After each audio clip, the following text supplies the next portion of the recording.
Yang terhormat, Direktur Klinik Dr. Vida Ramayanti, MMRS, dan yang kami hormati Dr. Septa Bian selaku narasumber yang pertama, serta Anindita Chandra Intan, SGZRD, Ahli Gizi Klinik UB sebagai narasumber kedua, segenap organizer Comtree Company, dan teman-teman peserta yang berbahagia. Alhamdulillah, puji syukur kita hanturkan kepada Tuhan Yang Maha Esa sehingga kita bisa menghadiri talk show Brawijaya Minum Sehat bersama Klinik UB dengan semangat yang luar biasa.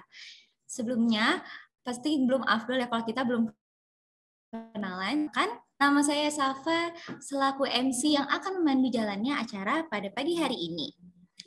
Oke, sebelumnya aku juga mau menyapa teman-teman di sini nih. Kira-kira di sini teman-teman ada yang udah sarapan belum? Ada udah semangat-semangat semua dong ya pastinya. Oke, nah di sini perlu saya informasikan, talk show ini terbagi menjadi beberapa sesi ya teman-teman. Yang pertama adalah adanya pembukaan, dilanjutkan dengan penyampaian materi diabetes, diskusi dua arah, penyampaian materi gizi, dan dilanjutkan dengan sesi tanya-jawab, dan diakhiri tentunya dengan sesi penutupan. Sebelum itu, izinkan saya untuk ingatkan kembali SOP Zoom Conference kali ini. Yang pertama, peserta bisa menggunakan perangkat seperti komputer, laptop, tablet, atau smartphone untuk mengakses ruang Zoom. Format username peserta mohon untuk diperhatikan, yaitu dalam talk show Brawijaya Minum Sehat ini, format username-nya adalah nama _ jurusan. Dan peserta diharap dapat mengaktifkan kamera dan mengkondisikan mikrofon dalam keadaan mati dan dinyalakan ketika diperlukan. Peserta bebas untuk makan dan minum pada saat acara berlangsung, tetapi tetap sesuai dengan etika.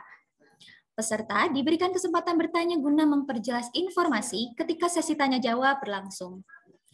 Tata cara bertanya dapat dilakukan dengan menggunakan fitur raise hand atau mengirim pertanyaan di room chat dan menyalakan mikrofon setelah dipersilakan oleh pemandu acara. Peserta wajib mengikuti kegiatan hingga berakhirnya acara, dan yang terakhir, presensi akan disebarkan oleh panitia setelah selesai acara. Oke, teman-teman, itu dia tadi SOP dari talk show Brawijaya Minum Sehat. Semoga bisa dimengerti dan juga untuk dipahami. Sebelumnya, di sini aku akan menjelaskan terlebih dahulu secara garis besar bagaimana ini talk show Brawijaya Minum Sehat. Jadi, talk show Brawijaya Minum Sehat ini merupakan kegiatan yang diinisiasikan oleh Comtree Company sebagai salah satu PR manajemen yang dibentuk oleh mahasiswa Ilmu Komunikasi Universitas Brawijaya. Selanjutnya, telah bergabung bersama kita CEO Comtree Company yang memberikan sepatah dua patah kata sebagai sambutan pada acara pagi hari ini.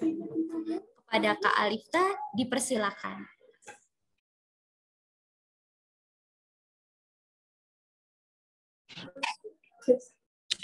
Baik, terima kasih Safa selaku MC kita pada pagi hari ini. Assalamualaikum warahmatullahi wabarakatuh. Shalom, Om Swastiastu, Namo Buddhaya, salam kebajikan. Yang terhormat, Direktur Klinik UB, Dr. Vida Ramayanti, MMRS. Yang kami hormati, Dr. Septian dan Ibu Anindita, selaku narasumber kita pada pagi hari ini, segenap organizer Comtree Company, dan teman-teman peserta yang berbahagia. Seperti yang teman-teman ketahui, Comtree Company ini lahir sebagai Biro Kehumasan untuk memenuhi tugas akhir mata kuliah manajemen program dan kampanye PR. Di sisi lain, kami juga cukup khawatir dengan minimnya kesadaran sahabat-sahabat kami, anak-anak muda, yang sebagian besar bahkan masih menganut paham jika diabetes itu hanya dialami oleh generasi yang memiliki riwayat diabetes oleh keluarganya, gitu. Jadi hal ini juga diikuti dengan gaya hidup yang kurang sehat seperti budaya nongkrong di coffee shop, lalu mengonsumsi minuman manis yang berlebihan, hingga kurangnya asupan mineral dalam tubuh. Oleh karena itu, kami berharap bisa hadir sebagai solusi untuk membangun awareness dan membentuk behavior minum air sehat dalam upaya mengurangi resiko. Tentunya kami juga ingin berterima kasih kepada mitra kami, Klinik UB, khususnya kepada Direktur Klinik UB, Dr. Fida Rahmayanti, yang telah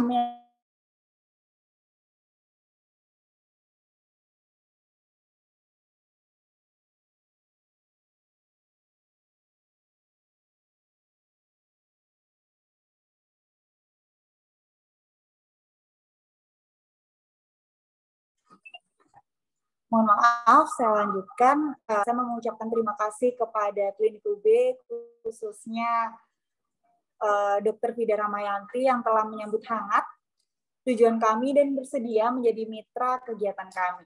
Semoga melalui kerjasama ini, kita dapat membangun budaya hidup sehat di kalangan anak muda. Saya juga mau berterima kasih kepada seluruh partisipan, sahabat-sahabat kami, rekan-rekan visip, yang telah meluangkan waktu di pagi hari untuk mengikuti talk show Brawijaya Minum Sehat ini. Semoga kedepannya kita bisa membangun budaya minum sehat di lingkungan FISIP bersama-sama. Great drink for your health. Mungkin itu yang bisa saya sampaikan. Kurang lebihnya mohon maaf. Wassalamualaikum warahmatullahi wabarakatuh. Saya kembalikan ke Safa. Terima kasih. Oke, terima kasih ya Kak Alifta atas sambutannya yang luar biasa nih yang telah diberikan kepada kita semua. Semoga ini bisa memotivasi kita untuk terus bergerak dan memberikan manfaat kepada sesama. Oke, agenda berikutnya yaitu terdapat sambutan dari Direktur Klinik UB yaitu Dr. Fida Rahmayanti MMRS selaku Mitra Kampanye Brawijaya Minum Sehat. Kepada Ibu Fida Rahmayanti, waktu dan layar kami persilakan. Oke, baik. Terima kasih, Pak. Assalamualaikum warahmatullahi wabarakatuh. Bagaimana nih kabar hari ini, teman-teman semua? Sehat semua ya? Alhamdulillah. Ini yang terhormat, Dr. Septavian, selaku narasumber sekaligus dokter dari Klinik UB. Kemudian Bu Intan, selaku narasumber kedua, yang juga merupakan ahli gizi dari Klinik UB. Para panitia dari Country Company, dan seluruh peserta yang berbahagia.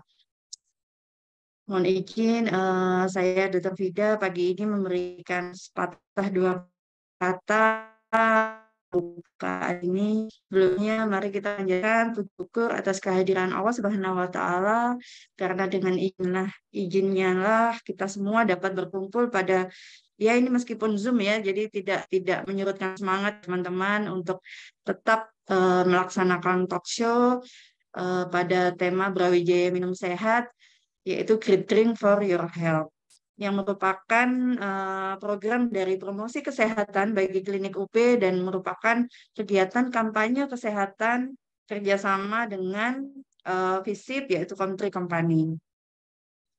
Sebelumnya kami selaku mitra dari Klinik UB mengucapkan banyak terima kasih kepada panitia khususnya telah mempercayakan kegiatan ini kepada Klinik UB.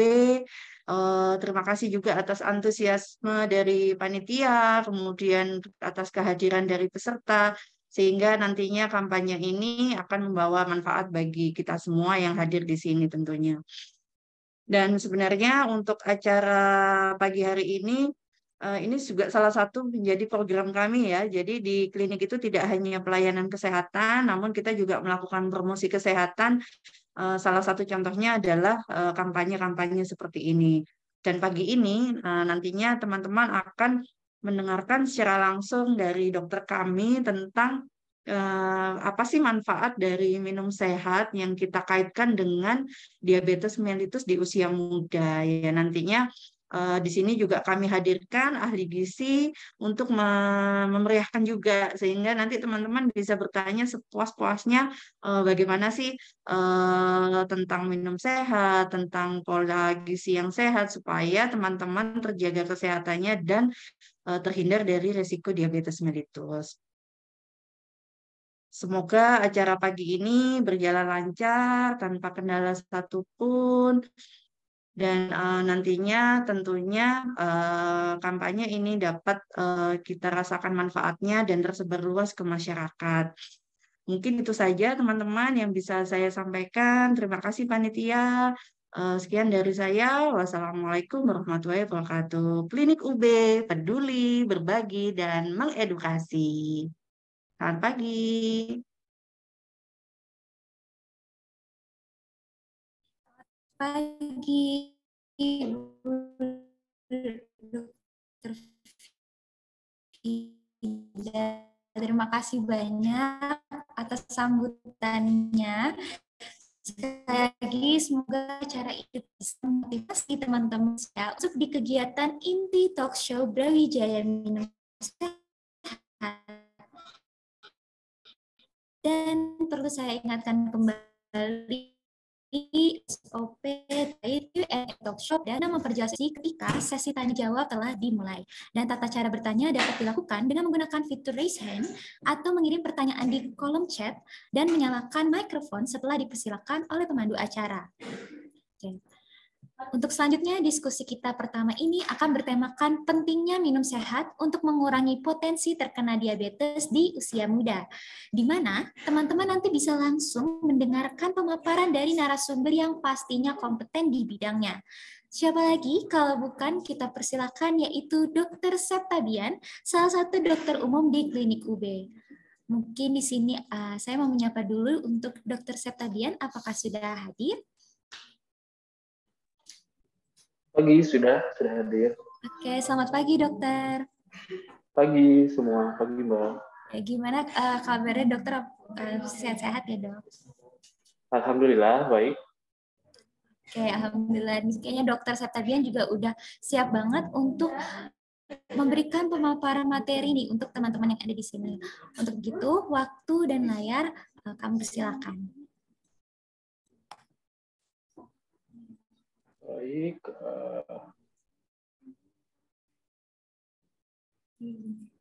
Oke. Nah, kita jadi pertama saya ucapkan terima kasih terhadap teman-teman panitia dan saya ucapkan terima kasih kepada Dr. Fida atas kesempatannya. Jadi pada hari ini saya diminta tolong oleh panitia yang mengangkat tema yang menarik ya, yang sangat bagus. Jadi temanya adalah tentang pentingnya minum sehat, minum air putih ya, terutama untuk kesehatan.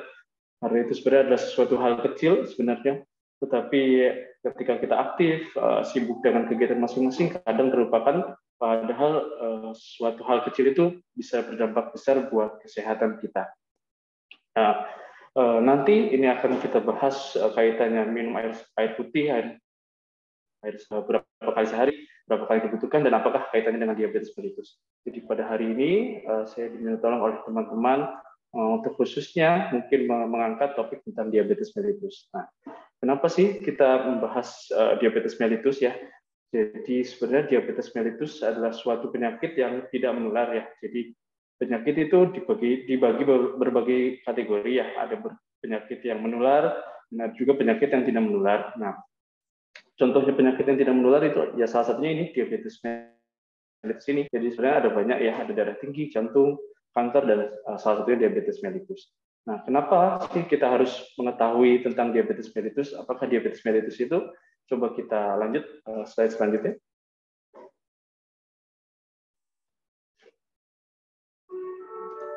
Nah, mungkin kita mulai dengan ini kan, rata-rata di sini ada peserta di sini adalah anak muda ya. Jadi mungkin ada yang tahu tentang cuplikan yang di layar ini. Jadi kalau yang nggak tahu mungkin saya jelaskan secara singkat aja ya.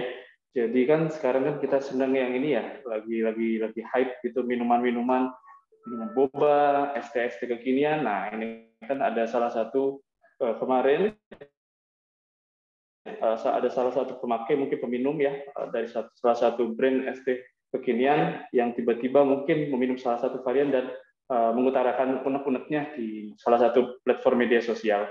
Jadi intinya si konsumennya itu memprotes suatu produk minuman teh kekinian ya, dia memprotes, mungkin bahasanya agak kasar ya, jadi agak kita sensor sedikit bahasa kasar. tapi garis besarnya bahwa si konsumen itu meminum salah satu varian dan tidak puas dengan rasa manisnya yang dirasa oleh konsumen itu sangat manis. Nah, beliau protes, loh, oh ini manis sekali ya minumannya, apa mau kita kena diabetes massal? Nah itu yang harus kita cari tahu. Nah, dengan cuplikan ini kita mulai menjadarkan bahwa kita sadar bahwa mungkin masyarakat sekarang sudah mulai melek ya, mereka sudah mulai membuka mata bahwa minuman-minuman saset, minuman-minuman instan, teh kekinian, boba dan lain-lain ternyata gulanya itu tidak sedikit, malah melebihi kapasitas yang seharusnya dibutuhkan atau maksimal dikonsumsi dalam sehari. Next. Nah, pertama, sebelum kita mulai ke topik, kenapa sih kita harus mengetahui atau mempelajari tentang diabetes? Nah, diabetes tadi kan adalah sebenarnya penyakit tidak menular. Nah, dari mana sih diabetes? Nah, pertama, kenapa sih kita harus cari tahu tentang penyakit diabetes ini? Nah, ini dari sumbernya International Diabetes Federation, jadi suatu perkumpulan tentang diabetes, telah melakukan survei, melakukan dari data-data bahwa kita negara yang dengan pengidap diabetes terbanyak pada tahun 2021, nah kita termasuk urutan tingkat-tingkat pertama nih. Nah harusnya kan kita bangga ya masuk urutan dunia. Nah, tapi kok ini malah masuk ini urutan pengidap diabetes terbanyak. Nah ini harus menjadi suatu evaluasi untuk pemerintah, untuk tenaga kesehatan, untuk masyarakat juga umumnya. Jadi pertama ada Cina, India, Pakistan, Amerika Serikat. Nah Indonesia termasuk 5 terbesar pengidap diabetes terbanyak. Nah itu sebenarnya bukan prestasi ya. Jadi kalau kita dengan kesehatan terbaik ya kita bangga cuman ini bang pengidap diabetes terbanyak. Padahal itu bukan suatu penyakit menular ya. Jadi harusnya dia dipengaruhi oleh banyak hal, salah satunya dengan konsumsi, dengan pola hidup sehat harusnya kita bisa cegah itu. Selanjutnya.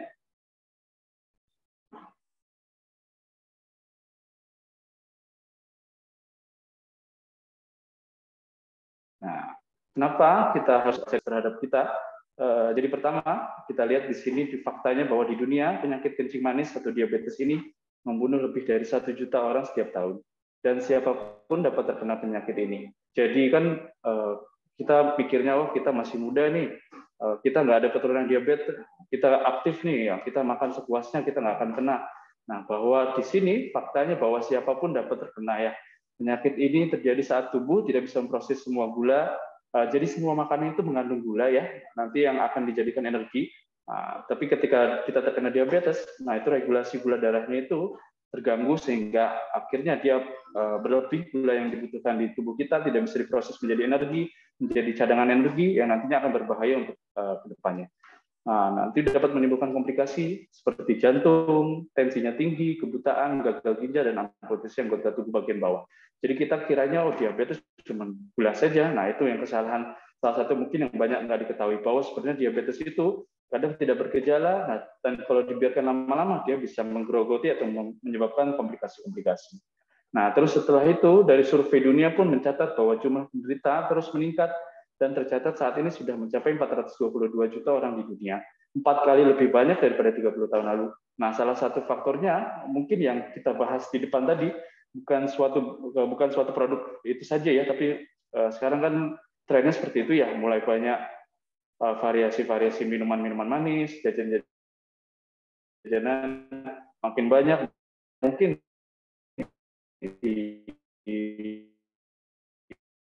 di dulu kan susah ya, akhirnya Grab dan lain-lain sudah gampang sekali cukup tinggi. Nah, oke, next.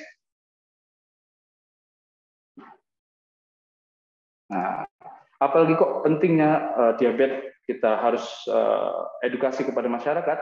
Nah, ini dari Deputi Direksi Bidang Jaminan Pembiayaan Kesehatan Primer atau dari BPJS menyampaikan bahwa dari data BPJS Kesehatan menunjukkan pembiayaan pelayanan diabetes mellitus meningkat dari tahun ke tahun. Pada tahun 2017 biaya layanan diabetes mellitus udah mencapai 84 triliun. Nah, jadi kita lupa bahwa diabetes itu pengobatannya seumur hidup ya. Jadi kalau di total ya biayanya itu akan sangat tinggi sekali. Jadi selain ini udah pakai BPJS, bayangkan kalau orang-orang nggak pakai BPJS itu bisa sangat tinggi sekali biayanya. Padahal ya itu sebenarnya harusnya bisa kita cegah. Next.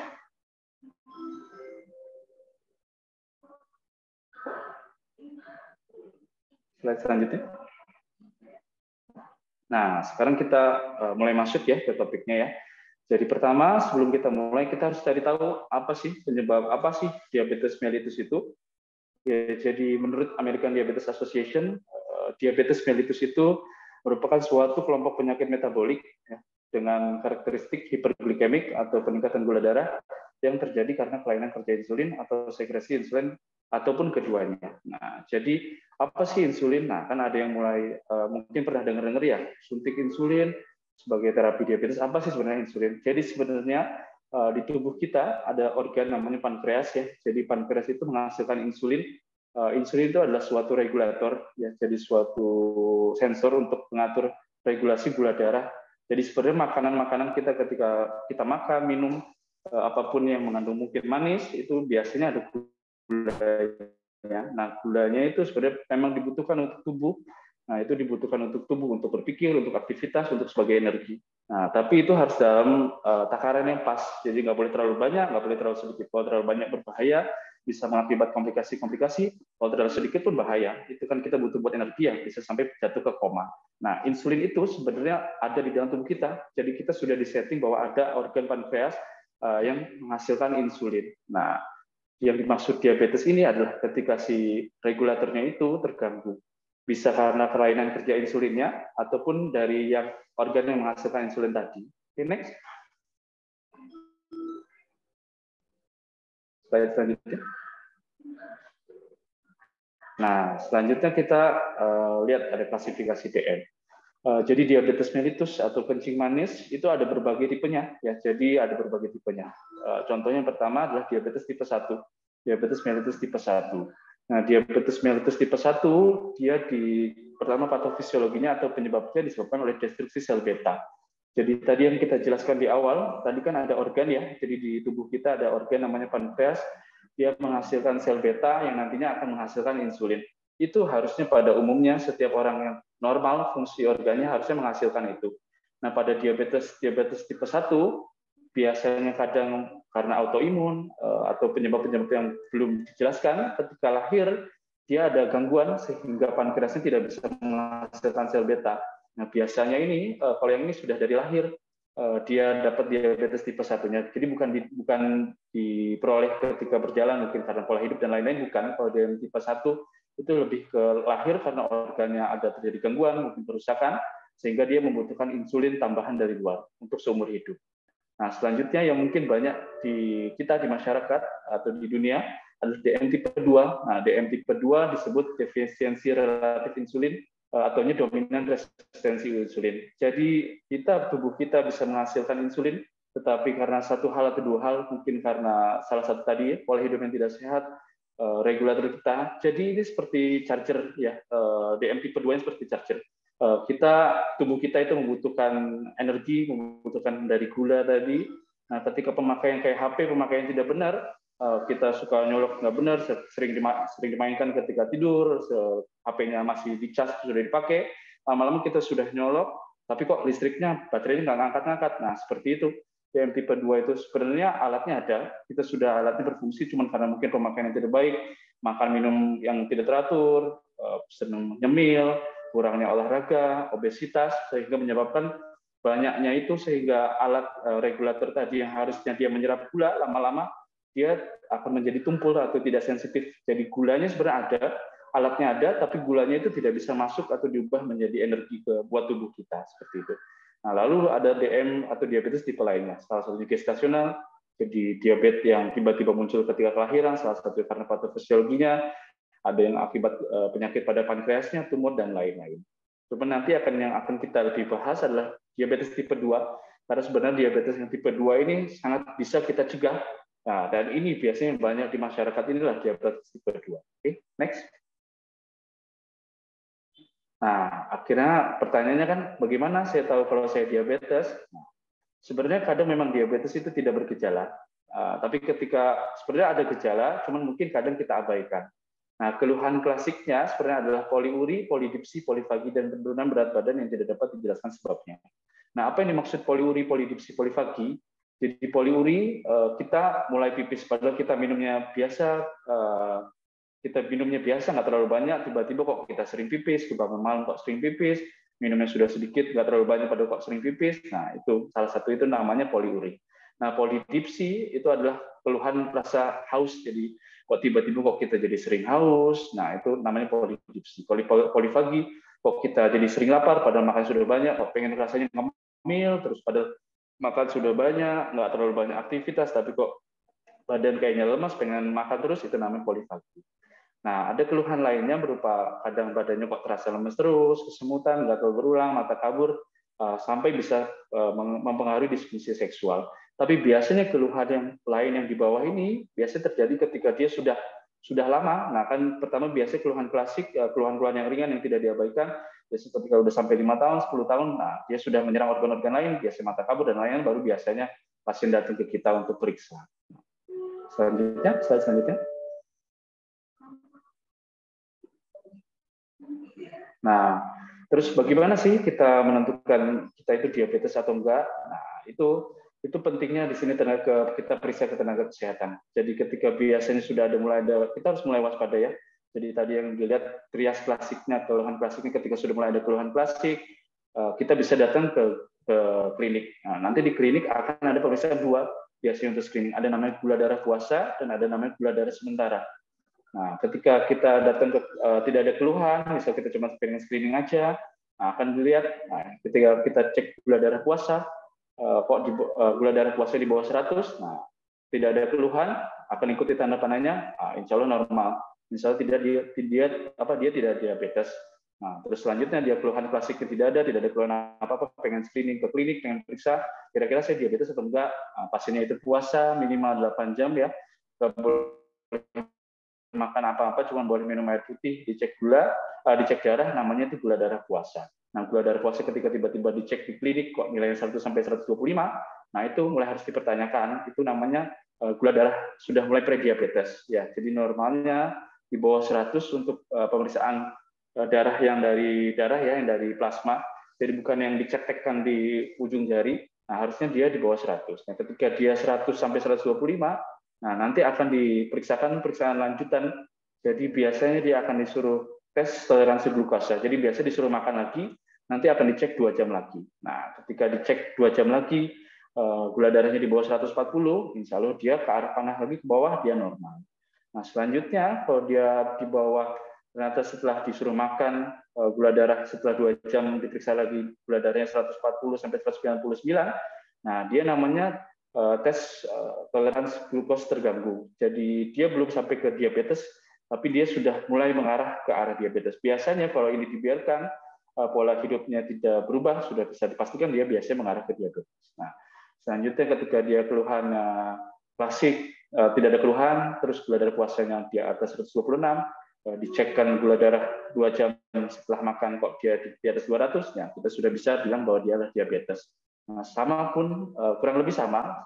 Kalau dengan keluhan diabetes cuma bedanya kalau kita tadi ada keluhan yang di awal, misalnya tiba-tiba kok kita sering lapar, sering haus, sering pipis tiba-tiba. Nah, kita cek screening, ternyata sudah ada salah satu di atas 126 atau di atas 200, kita sudah bisa bilang dia adalah diabetes mellitus. Nah, apa yang harus dilakukan ketika kita sudah kena diabetes mellitus? Nah, pertama ya kita harus evaluasi status gizinya, evaluasi penyulit DM-nya, diabetesnya, evaluasi perencanaan makanan sesuai kebutuhan. Kenapa seperti itu? Karena diabetes itu tidak berjalan sendiri. Biasanya orang-orang yang terkena diabetes biasanya sudah mengalami namanya sindrom metabolik. Jadi dia sudah mengalami permasalahan biasanya disertai dengan obesitas, overweight, kolesterolnya naik. Nah, biasanya seperti itu.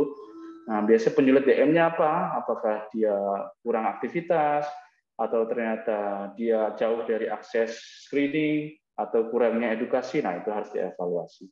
Nah, apa yang tadi kan ada yang prediabetes ya, jadi ada yang normal, ada diabetes, dan ada prediabetes. Nah, ketika gula darah puasa terganggu atau prediabetes itu apa yang harus dilakukan? Ya, pertama kita harus nasihat bahwa mungkin kita evaluasi apa sih sebenarnya yang menyebabkan seperti apakah resikonya, ada resikonya mungkin ada keturunan diabetes, apakah resikonya dia pola hidupnya kurang bagus, sering jajan, kurang aktivitas, kurang sehat, seperti itu. Nah, itu harus diubah dengan perencanaan makan, latihan jasmani, berat badannya diatur, dan biasanya untuk prediabetes kita bisa masih usahakan belum pakai obat-obatan. Next.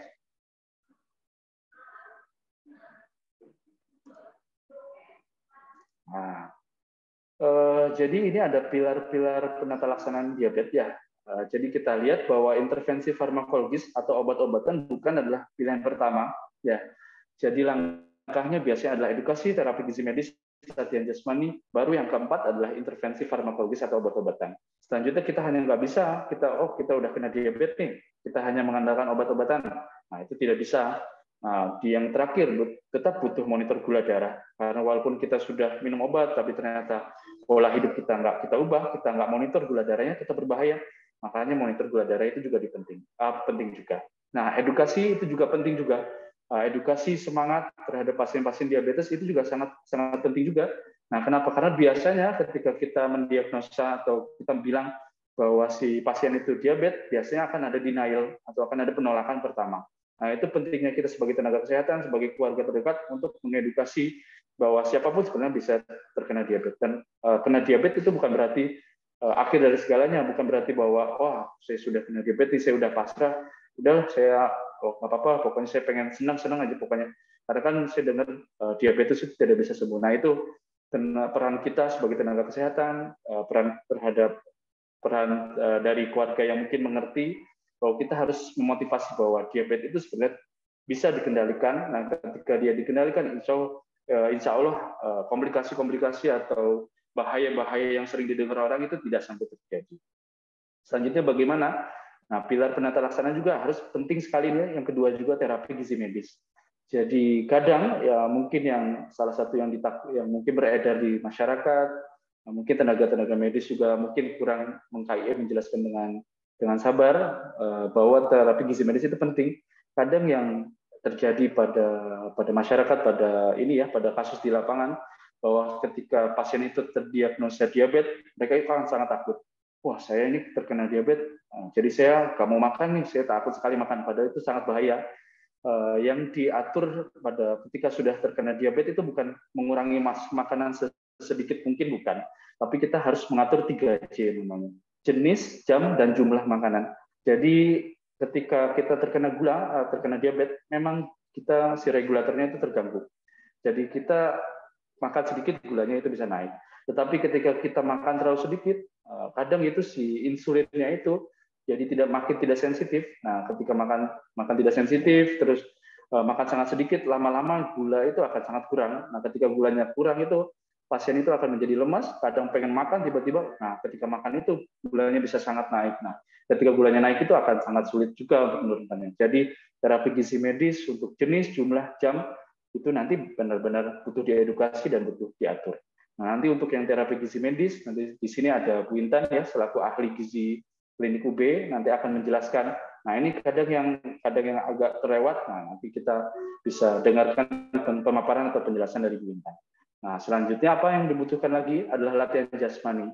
Nah, kita kira dengan obat-obatan, obat-obatan udah segalanya nih. Saya udah minum obat, saya udah aman nih. Padahal di pilar penata laksanaan diabetes, intervensi atau obat itu adalah nomor sekian, ya bukan nomor pertama. Nah, selanjutnya adalah latihan jasmani. Latihan jasmani seperti apa yang direkomendasikan untuk pasien-pasien diabetes? Nah, kita mikirnya, dok, saya ini kuliah nih, saya kerja, saya nyuci baju, saya ngepel, berarti kan saya aman. Sebenarnya saya beraktivitas, saya sudah olahraga. Nah, itu benar, itu memang bagus beraktivitas. Tapi intervensi latihan jasmani yang disarankan untuk penata laksanaan pasien diabetes adalah olahraga yang beneran, jadi yang aerobik, yang disarankan minimal 30 menit per hari. Jadi dengan minimal interupsi. Jadi seperti senam, jogging, lari jalan pelan, sepeda, seperti itu yang disarankan. Jadi bukan hanya bekerja atau aktivitas dan lain-lain, itu memang bagus, tapi disarankan untuk latihan jasmani. Selanjutnya nanti memang dibutuhkan intervensi farmakologis dan monitor gula darah. Selanjutnya. Nah, ini langkah terapi diabetesnya. Jadi tadi kan sudah kita bahas di awal ya, bagaimana kita untuk screening. Tadi ada namanya gula darah acak, gula darah puasa.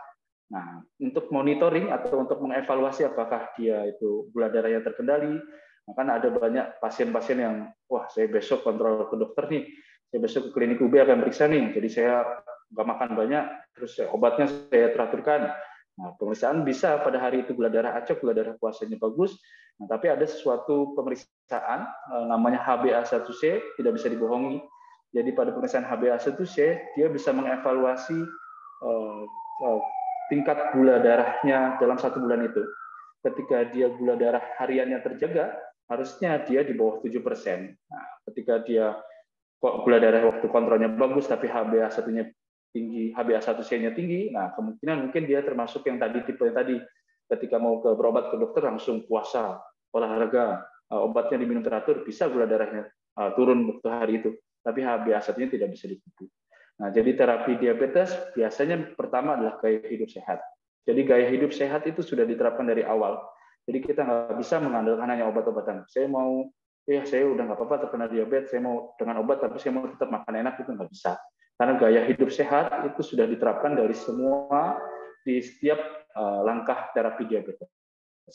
Jadi ketika pertama orang terkena diabetes, pertama ya adalah tadi kita edukasi untuk gaya hidup sehat. Tadi makanan diatur, jenis, jumlah, dan jamnya diatur dengan yang pilar-pilar penata laksanaan diabetes tadi. Selanjutnya kalau memang dia tidak terkendali, ada namanya obat-obatan. Jadi obat-obatan diabetes itu banyak sekali, ya. Jadi nanti ada pilihannya. Nanti untuk pilihannya bisa dikoordinasikan dengan dokternya. Jadi ada satu terapi. Kalau memang tidak tercapai dengan satu obat-obatan, dikombinasi 2 obat. Nanti kalau tidak tercapai dengan 2 obat juga, dikombinasikan bisa juga dengan insulin. Next.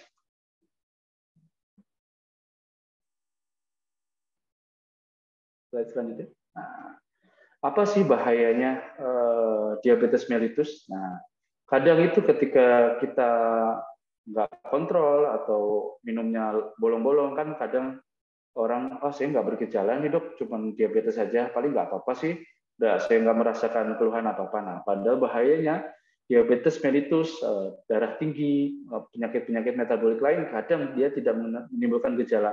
Kadang gejala-gejalanya hanya gejala yang klasik seperti di awal, seperti kadang lemas, berat badan mungkin turun sedikit-sedikit, terus padahal dia tetap menggerogoti, ya, dia tetap menimbulkan komplikasi.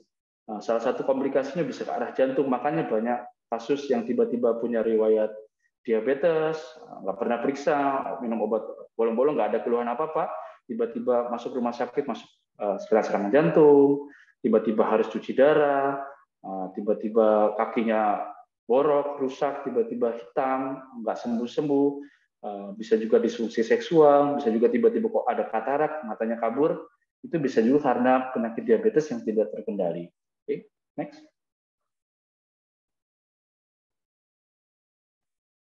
Nah, tadi kan adalah komplikasi-komplikasi yang biasanya terjadi jangka panjang, ya. Nah, ini ada beberapa komplikasi dari ketika kita tiba-tiba gula darahnya tinggi, nah, itu bisa menyebabkan apa? Ada namanya keadaan ketoasidosisnya. Jadi pada beberapa keadaan kan dengar ya, mungkin keluarganya atau ada orang lain kok masuk UGD, gula darahnya tinggi. Nah, gula darah tinggi sebenarnya kalau dia tidak menimbulkan gejala seperti ini, dia harusnya tidak masuk ke IGD. Nah, keadaan apa sih yang menyebabkan kok pasien diabetes itu bisa masuk ke IGD? Nah, ini pertama adalah namanya ketoasidosis diabetes. Jadi ketika gula kita sudah terganggu, regulasinya gula sudah terkena diabetes, kan regulasi gula darahnya terganggu ya, untuk mengonsumsi, untuk mengatur gula darah sehingga mencapai normal, angka yang di angka normal terganggu, itu akan terganggu. Pertama, tubuh kita akan berkompensasi. Jadi dia akan mengambil gula-gula dari bagian lain, memecah lemak, makanya berat badan turun. Nah, ketika lama-lama tubuh itu tidak mengkompensasi atau sudah tidak kuat, tidak kuat, tapi kita pola hidupnya tidak berubah, obat tidak diminum, nah keadaannya akan dikompensasi. Jadi tubuh itu sudah capek, istilahnya sudah menyerah. Nah, nanti akan terjadi kekacauan metabolik yang ditandai oleh trias hiperglikemik. Nah, biasanya tandanya pasiennya keringat dingin, tiba-tiba keringetan, mulai kesadaran menurun, bisa sampai nggak sadar, pernafasannya kayak udah sudah sangat sesak, nafasnya sudah sangat pelan, dalam, tensinya bisa sangat drop. Nah, itu bisa juga disebabkan oleh tadi itu gula darah yang sudah lama tidak minum, tinggi, menyebabkan namanya keadaan ketoasidosis diabetes. Selanjutnya. Nah, selanjutnya juga ada hiperglikemik, hiperosmolar non-ketotik.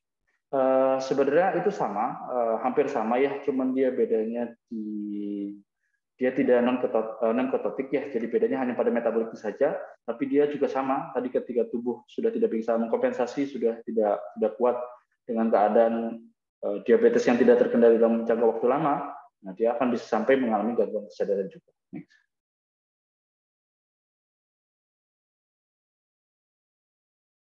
Nah, kita kan tadi sudah mempelajari ya apa itu yang diabetes, bagaimana kita cara mendiagnosa diabetes, bagaimana pengobatan, apa berbahayanya. Nah, kita sudah lihat dari tadi di depan bahwa bahayanya apa, resikonya sangat tinggi, banyak sekali yang terkena diabetes tanpa kita sadari di sekitar kita. Nah, makanya memang mencegah itu lebih baik daripada mengobati. Pertama ya, bagaimana kita mencegahnya untuk supaya kita tidak terkena diabetes?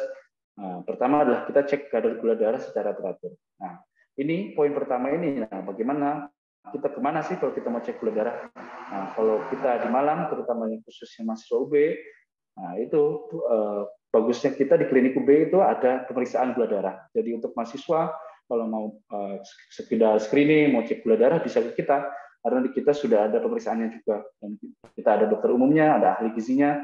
Jadi kalau ada apa-apa pengen dikonsultasikan, pengen tahu saya sebenarnya beresiko atau tidak, nah kita bisa ke klinik UB. Nah selanjutnya ada 2 konsumsi makanan yang sehat dan jaga pola makan yang baik. Nah, jadi konsumsi makanan yang sehat itu seperti apa? Nanti mungkin akan dibahas lebih dalam ya di materinya Bu Intan selaku ahli gizi. Tetapi prinsipnya setiap orang itu beda-beda ya. Jadi makan itu sebenarnya harus disesuaikan. Jadi ada namanya hitungan kalori. Kalori itu tingkat yang dibutuhkan untuk energi. Jadi semua orang kan aktivitasnya beda-beda. Nah, kalorinya itu yang harus disesuaikan. Nanti diatur dengan aktivitas, berat badan, usia, dan lain-lain. Nanti mungkin kalau mau lebih jelas bisa ke Bu Intan. Ya. Selanjutnya menjaga berat badan ideal. Karena salah satu tadi bukan hanya diabetes saja, ya. Jadi penyakit-penyakit tidak menular biasa seperti jantung, darah tinggi, diabetes, salah satunya sangat berpengaruh oleh penyakit metabolik. Ya.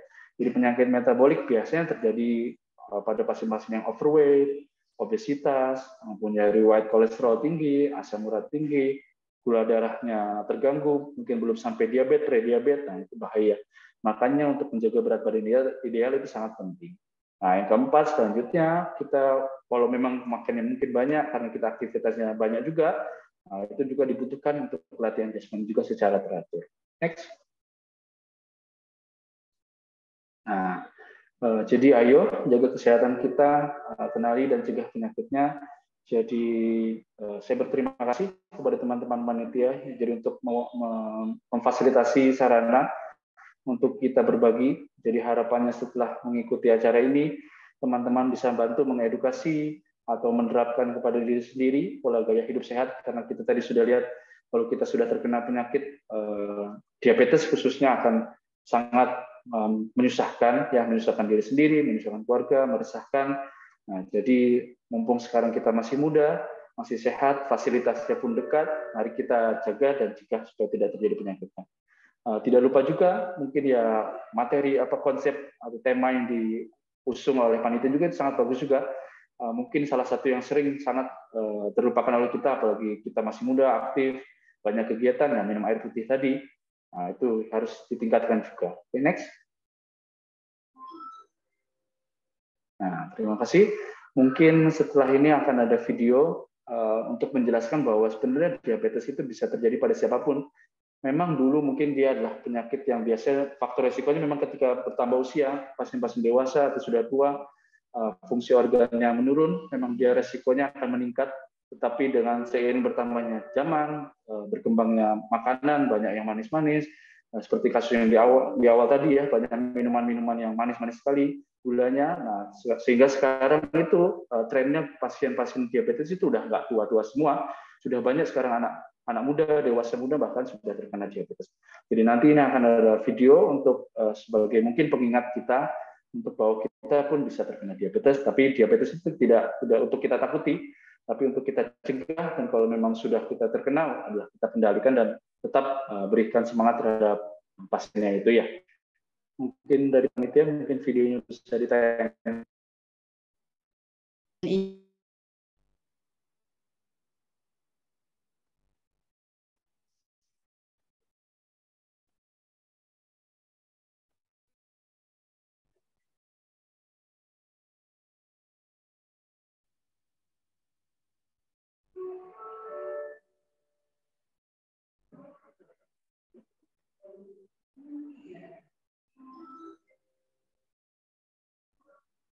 Suaranya belum masuk ya.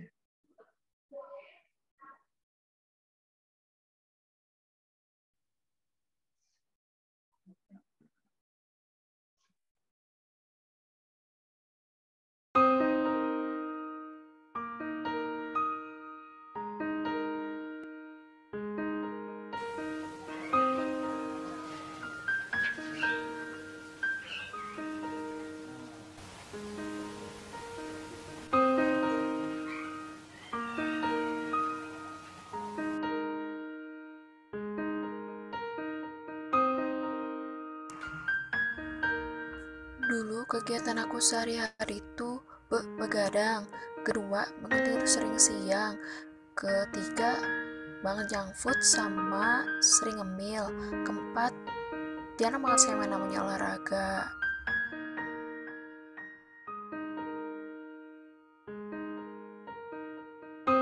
Aku tahu gaya hidup seperti ini itu nggak baik buat kesehatan, cuman gara-gara faktor kebiasaan aku kena dampaknya dan aku menyesal.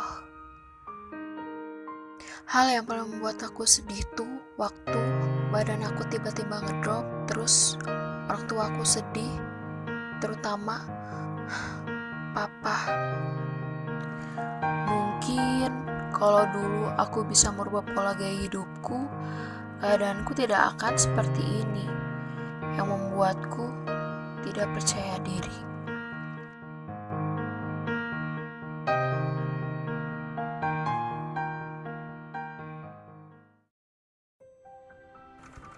Sekarang, aku mulai merubah pola gaya hidupku menjadi lebih sehat.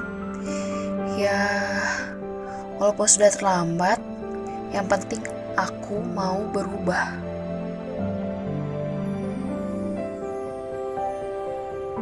Diabetes tidak bisa disembuhkan, tapi dengan pola gaya hidup yang sehat, aku bisa menstabilkan gula darah dalam tubuhku.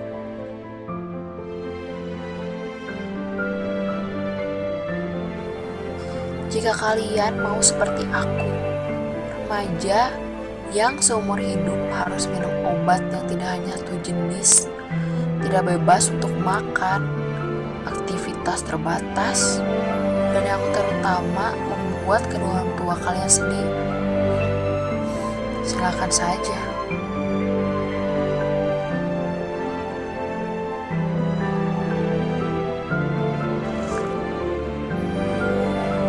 Tapi, jika kalian tidak ingin seperti aku, rubahlah gaya hidup kalian menjadi lebih sehat sebelum terlambat.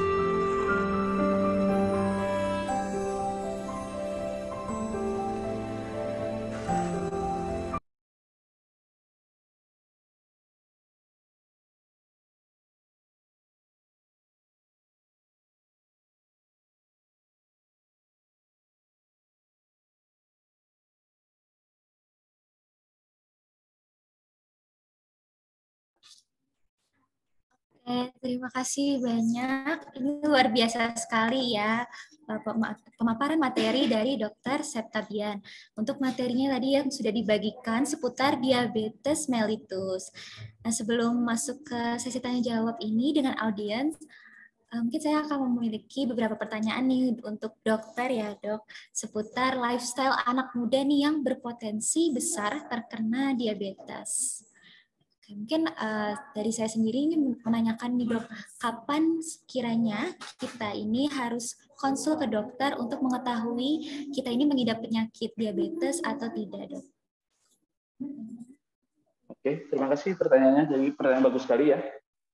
Jadi kapan sih kita harus ke dokter atau tenaga kesehatan? Ya, jadi memang kita harus mengerti bahwa ada beberapa orang yang mungkin lebih rentan ya terkena penyakit-penyakit diabetes ini. Jadi pertama mungkin adalah orang-orang yang mempunyai riwayat keturunan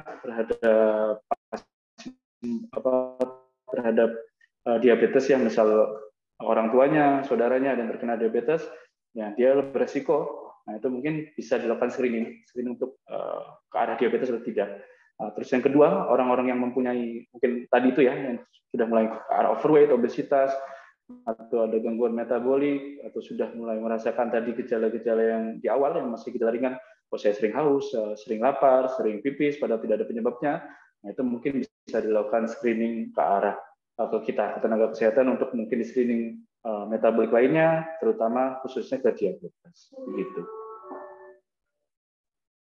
Oke, baik. Jadi jika sudah ada tanda-tanda nih sekiranya yang tidak yang tidak seperti biasanya ya dok, seperti pipis dan segala macam itu, kita bisa untuk men-screening apakah kita terdapat penyakit diabetes ya dok di tubuh kita. Nah, sekiranya untuk selanjutnya di mana sebaiknya kita konsultasi terkait penyakit ini nih dok? Apakah harus ada dokter khusus atau bagaimana? Nah, benar sekali. Nah, ini kan mungkin yang kurang disosialisasikan ya pada masyarakat. Mungkin mikirnya, oh saya kena diabetes harus ke rumah sakit nih, harus ketemu dokter penyakit dalam. Padahal sebenarnya diabetes mellitus yang masih sederhana, yang belum ada komplikasi apa-apa, sebenarnya bisa dilakukan, obatnya pun ada, screeningnya pun ada di fasilitas-fasilitas primer. Contohnya yang paling dekat ya mungkin di klinik Universitas Brawijaya atau di puskesmas, itu sebenarnya dokter umum kalau dia belum ada komplikasi seharusnya bisa. Dan biasanya di kliniknya itu biasanya ada ahli gizi untuk kita mengatur bersama-sama untuk mengatur apa baiknya untuk kedepannya. Gitu. Oke, berarti di sini juga teman-teman bisa mengetahui ya jika klinik UB pun bisa menjadi tempat untuk teman-teman nih sekiranya ingin mengecek apakah tubuh kita ini memiliki penyakit diabetes itu sendiri. Nah, siapa saja orang yang berpotensi untuk terkena diabetes nih dok secara garis besarnya? Jadi seperti yang tadi kita lihat di materi ya, bahwa jadi sebenarnya semua orang bisa berpotensi. Jadi kita nggak boleh merasa aman. Ya. Jadi karena pada kasusnya nggak ada yang kebal, bahwa nggak ada yang tidak bisa terkena diabetes. Jadi semua bisa terkena diabetes. Tapi kita mulai harus waspada ketika mungkin kita sudah bertambah usia, terus kita menyadari bahwa kita pola hidupnya tidak sehat, terus kita mempunyai keturunan diabetes, mungkin dekat ya, saudara dekat, misalnya orang tua, kakak adik mempunyai diabetes, kita harus mulai waspada. Tapi yang harus diingatkan bahwa tidak ada yang tidak mungkin terkena diabetes. Jadi semua orang bisa terkena diabetes. Karena diabetes itu salah satu penyakit yang sangat dipengaruhi oleh metabolik. Jadi semua orang bisa terkena kalau misal lifestyle-nya tidak sehat, tidak aware, nah itu kadang bisa semuanya bisa terkena diabetes. Nah, begitu. Benar harus diperhatikan juga ya dok untuk teman-teman nih, apalagi di sini banyak ya, apalagi kayak anak-anak kuliahan ya dok. Di sini tuh gaya hidupnya tuh nongkrong, seperti minum-minum kopi cantik gitu ya, atau sambil ngerjain tugas itu tanpa sadar kayak butuh kopi nih dok, supaya bisa ngerjain tugas itu lancar tanpa ngantuk gitu dok. Nah kira-kira dengan gaya hidup yang seperti itu, apakah dampaknya sangat besar ya dok untuk terkena diabetes gitu? Nah, itu benar sekali. Jadi bahwa sekarang kan memang dari data pun kelihatan ya bahwa 30 tahun yang lalu diabetes itu tidak sebanyak sekarang. Nah, apa faktor yang mempengaruhi kok semakin lama semakin meningkat diabetes itu, padahal kita sudah gencar sosialisasi, padahal pengobatan sudah gencar, sekarang obat-obat sudah banyak di mana-mana. Nah, salah satunya adalah karena perubahan lifestyle tadi. Mungkin secara faktanya mungkin bisa lihat di video tadi, anak 20 tahun tadi ya, itu ya sangat-sangat berrelasi dengan keadaan sekarang, bahwa sekarang kan ya kafe di mana-mana, kita banyak minum, ya itu. Nah, padahal ketika kita minum dan lain-lain, kita nggak sadar ngemil-ngemil, itu gulanya cukup lumayan, apalagi yang minum-minum kopi, minuman kekinian, yang boba dan lain-lain, itu sebenarnya gulanya itu sangat tinggi. Cuman gula itu ya kadang nggak kerasa, cuman ya kerasanya tiba-tiba bisa, kalau kita tetap mempertahankan itu dalam jangka waktu lama, tidak mengubah aktivitas kurang, dibiasakan seperti itu ya, bisa mengarah ke penyakit-penyakit metabolik, terutama salah satunya ke arah diabetes. Jadi memang seperti itu, hati-hati. Jadi seperti seperti yang konsep yang di tema yang diangkat oleh panitia ini sangat bagus ya. Jadi mulai membiasakan air putih itu sangat bagus, karena memang yang paling aman untuk ginjal kita, untuk kesehatan kita, memang air putih ya. Oke, ada lagi? Oke, dok. Berarti tadi juga dokter juga udah menyinggung nih, kalau minum air putih itu salah satu yang baik ya dok untuk kesehatan ginjal kita nih dok. Nah, apakah dengan kita mengurangi gula saja tuh sudah cukup ya dok seperti seperti kita mengurangi kopi, mengurangi minuman-minuman seperti boba, itu apakah sudah cukup Dok untuk kita menghindari atau mencegah adanya penyakit diabetes? Oke, pertanyaan bagus sekali ya. Jadi sebenarnya tidak cukup ya hanya dengan mengurangi minum manis-manis, karena tadi kan sudah kita jelaskan juga di materi bahwa ada banyak faktor yang mempengaruhi ya, jadi bisa kurang aktivitas dan lain-lain. Nah, di sini salah satunya ya memang harus olahraga, aware terhadap badan kita, aktivitas, mengurangi manis-manis. Nah, salah satunya minum air putih itu sangat penting juga, karena minum air putih itu sangat sebenarnya sederhana ya, tapi fungsinya sangat berdampak sangat besar. Karena salah satu penyakit-penyakit banyak awalnya muncul karena keterbiasaan kecil, malas minum dan lain-lain, terutama air putih ya, bisa mengarah ke ginjalnya, ke batu urinnya. Nah, ginjal dan batu urin kalau dulu sudah terkena penyakit-penyakit yang seperti itu biasanya akan sangat panjang prosesnya, apalagi kalau udah sampai ginjalnya kena. Itu salah satunya sederhana, pada dari minum air putih yang cukup itu pada bisa mencegah. Nah, sekali sudah terkena misal ginjalnya sampai gagal ginjal, itu biasanya sudah sampai seumur hidup, karena kalau udah gagal ginjal ya butuh cuci darah, dia akan seumur hidup cuci darah. Biasa pipis akan sangat susah, padahal hal sederhana yang bisa dilakukan adalah dengan cara sering-sering minum air putih untuk dengan takaran yang cukup ya, yang bagus. Jadi nggak kurang dan nggak terlalu banyak, juga nggak kelebihan juga ya. Oke, ada lagi? Oke, terima kasih banyak Dok. Mungkin yang terakhir nih Dok, supaya teman-teman juga di sini kan dulu udah seringnya diomongin kayak kita harus berapa kali sih minum air putih dalam sehari. Mungkin boleh Dok untuk dijelaskan kembali nih Dok, sekiranya diingatkan juga supaya teman-teman tahu takaran yang sesuai untuk sehari ini kita minum berapa banyak air putih. Oke, terima kasih atas pertanyaan. Jadi untuk berapakah kita harus minum air putih dalam sehari? Sebenarnya untuk setiap orang itu beda-beda ya. Jadi dipengaruhi oleh aktivitas, dipengaruhi oleh berat badan, itu biasanya sangat berbeda-beda. Cuman biasanya kita standarkan, biasanya kita ambil 35 cc per berat badan. Jadi misal berat badan 50 kilo, 35 cc per kilo, berarti kurang lebih 1,5. Jadi nanti disesuaikan, tapi biasanya minimal ya 1,5 liter per hari. Tapi sebenarnya kita itu di tubuh kita itu udah ada sensornya, itu udah ada indikatornya. Kita kira-kira minum air putihnya cukup atau enggak. Biasanya kita bisa lihat dari urinnya. Ketika urinnya atau dia sudah terhidrasi atau minum air putihnya cukup, biasanya pipisnya itu akan bening. Biasanya putih agak bening, itu bagus. Atau kuning muda itu berarti dia cairan tubuhnya itu terhidrasi atau cukup. Biasanya ketika warnanya sudah mulai pekat, orange atau mungkin ke arah teh, biasanya itu adalah salah satu tubuh menandakan bahwa kita sebenarnya kurang minum air putih. Nah, kalau tiba-tiba pipisnya seperti itu, agak pekat, sudah gelap warnanya, kita bisa minum air putih yang banyak. Itu nggak apa-apa. Cuman itu memang bisa kadang dipengaruhi oleh kopi, vitamin, kadang kan merubah pipis juga ya. Cuman secara umum biasanya bisa sebagai indikator untuk cukupnya cairan tubuh kita. Begitu. Terima kasih banyak Dok. Ini juga pertanyaan-pertanyaan yang juga mungkin bisa mewakili dari teman-teman ya Dok tentang diabetes mellitus ini sendiri. Dan mungkin di sini izinkan saya untuk merangkum sedikit ya Dok.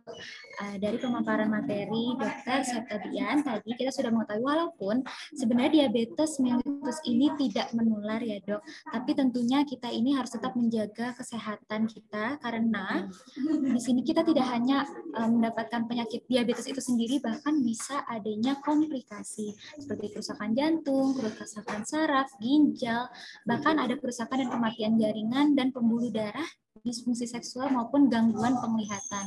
Jadi di sini teman-teman juga harus bisa untuk ayo kita sama-sama mencegah, karena lebih baik mencegah lebih baik daripada mengobati. Dan di sini mungkin terima kasih banyak sekali lagi ya Dok untuk Dr. Septabian atas ilmu-ilmunya dan pastinya yang sangat bermanfaat untuk kita, terutama untuk saya juga yang sebagai anak muda di sini nih yang sekiranya gaya hidupnya masih belum sehat ya Dok. Kita mungkin kedepannya bisa pelan-pelan untuk mengubah pola hidup kita menjadi lebih baik. Saya terima kasih Dr. Septabian.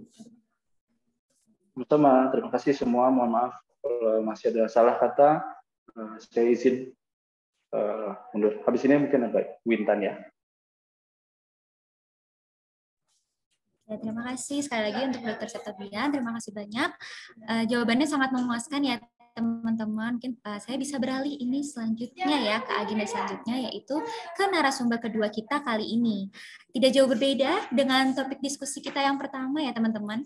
Kita akan menyinggung sedikit topik gizi nih teman-teman. Nah, sekiranya yang di sini tentunya juga perlu menjadi perhatian khusus dalam upaya pencegahan diabetes. Nah, kita selanjutnya akan berdiskusi bersama salah satu ahli gizi dari Klinik UB, yaitu Dr. Anindita Chandra Intan, SGZRD. Oke, mungkin di sini apakah dari Dr. Intan sudah ada? Terima kasih kesempatannya. Baik, mohon izin mengoreksi ya. Jadi saya ini ahli gizi. Jadi memang gelarnya sarjana gizi dan RD itu registered dietitian. Jadi lulusannya juga sama di UB juga. Jadi nggak usah pakai gelar dokter gitu ya. Oke.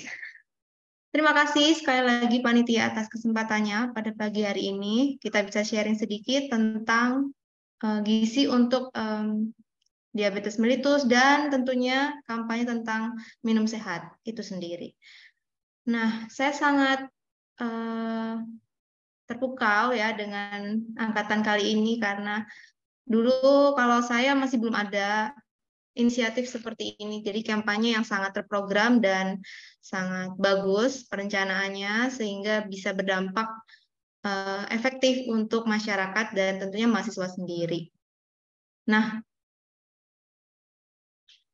kita bisa tampilkan dulu slide-nya, oke. Langsung slide 2 aja.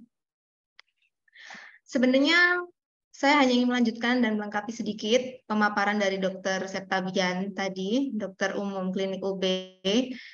Dan tentunya awalnya kita ingin kasih tahu dulu nih, kalau poligizi di Klinik UB itu bisa diakses oleh semua mahasiswa se-UB, dan untuk saat ini masih kita gratiskan. Baik ketika teman-teman pakai BPJS maupun tidak. Dan itu bisa berubah sewaktu-waktu nih kebijakannya, mumpung belum berubah, yuk silahkan ketemu sama ahli gizi kalian di Klinik UB, dan buat janji supaya bisa konsultasi gizi apapun itu masalah kalian. Karena biasanya seperti yang sering saya tangani sehari-hari, mahasiswa ketika masuk dia kurus, pas gemuk, pas lulus dia gemuk, atau pas masuk dia gemuk, lalu pas mau lulus dia tiba-tiba ada punya riwayat appendicitis atau itu tuh usus buntu kayak gitu. Jadi pola makan ketika jadi mahasiswa tuh ternyata penting banget untuk kita jaga. Kayak gitu. Termasuk kampanye ini bagus sekali tujuannya yaitu membiasakan minum air putih. Karena gaya hidupnya mahasiswa zaman sekarang itu lifestyle-nya kita tahu sendiri, di sekeliling kita banyak sekali UKM-UKM, usaha-usaha bahkan milik mereka sendiri, milik mahasiswa sendiri yang basically adalah minuman yang banyak mengandung gula pasir, kemudian makanan yang banyak mengandung gula dan karbohidrat sederhana. Nah, seperti kalian lihat di slide saya bahwa gula itu sama adiktifnya atau sama bikin ketagihannya sama kokain atau obat terlarang, itu salah satu jenis obat terlarang. Jadi kalau di scan nih otak kita pada orang obes, pada orang yang lagi pakai kokain itu sama. Jadi pada orang obes biasanya ada adiksi gula gitu. Makanya hasilnya itu mirip gitu. Nah, yang paling kiri itu yang orang normal kayak gitu ya. Oke. Jadi mulai kepikiran nih harusnya. Nah, oh berarti kalau aku suka banget sama gula itu sebenarnya ada adiksi ya yang terjadi padaku. Oke, next. Nah, kenapa sih kok harus air putih? Karena kita tahu sendiri air putih itu water itu 0 kalori. Jadi mau diet pun juga butuh, mau nggak diet pun dia juga butuh. Jadi fungsinya sangat banyak ya, bisa dilihat di situ. Yang pertama mungkin terlihat lebih mudah ya. Bisa dilihat nih moderator kita Mbak Salva kelihatan ya, mungkin selain skincare-nya juga keren, juga pasti dia suka minum air putih. Coba Mbak Safa, berapa kali sehari air putihnya berapa gelas? Ini 18 ya. Oh, bener ya. Oke, kelihatan kok dari kulitnya bagus banget. Nah, teman-teman yang ngerasa kulitnya kering nih bisa dievaluasi lagi. Coba dihitung lagi. Berapa banyak minum sehari. Gitu. Itu kelihatan banget di kulit gitu ya. Apalagi yang kulitnya cenderung kering.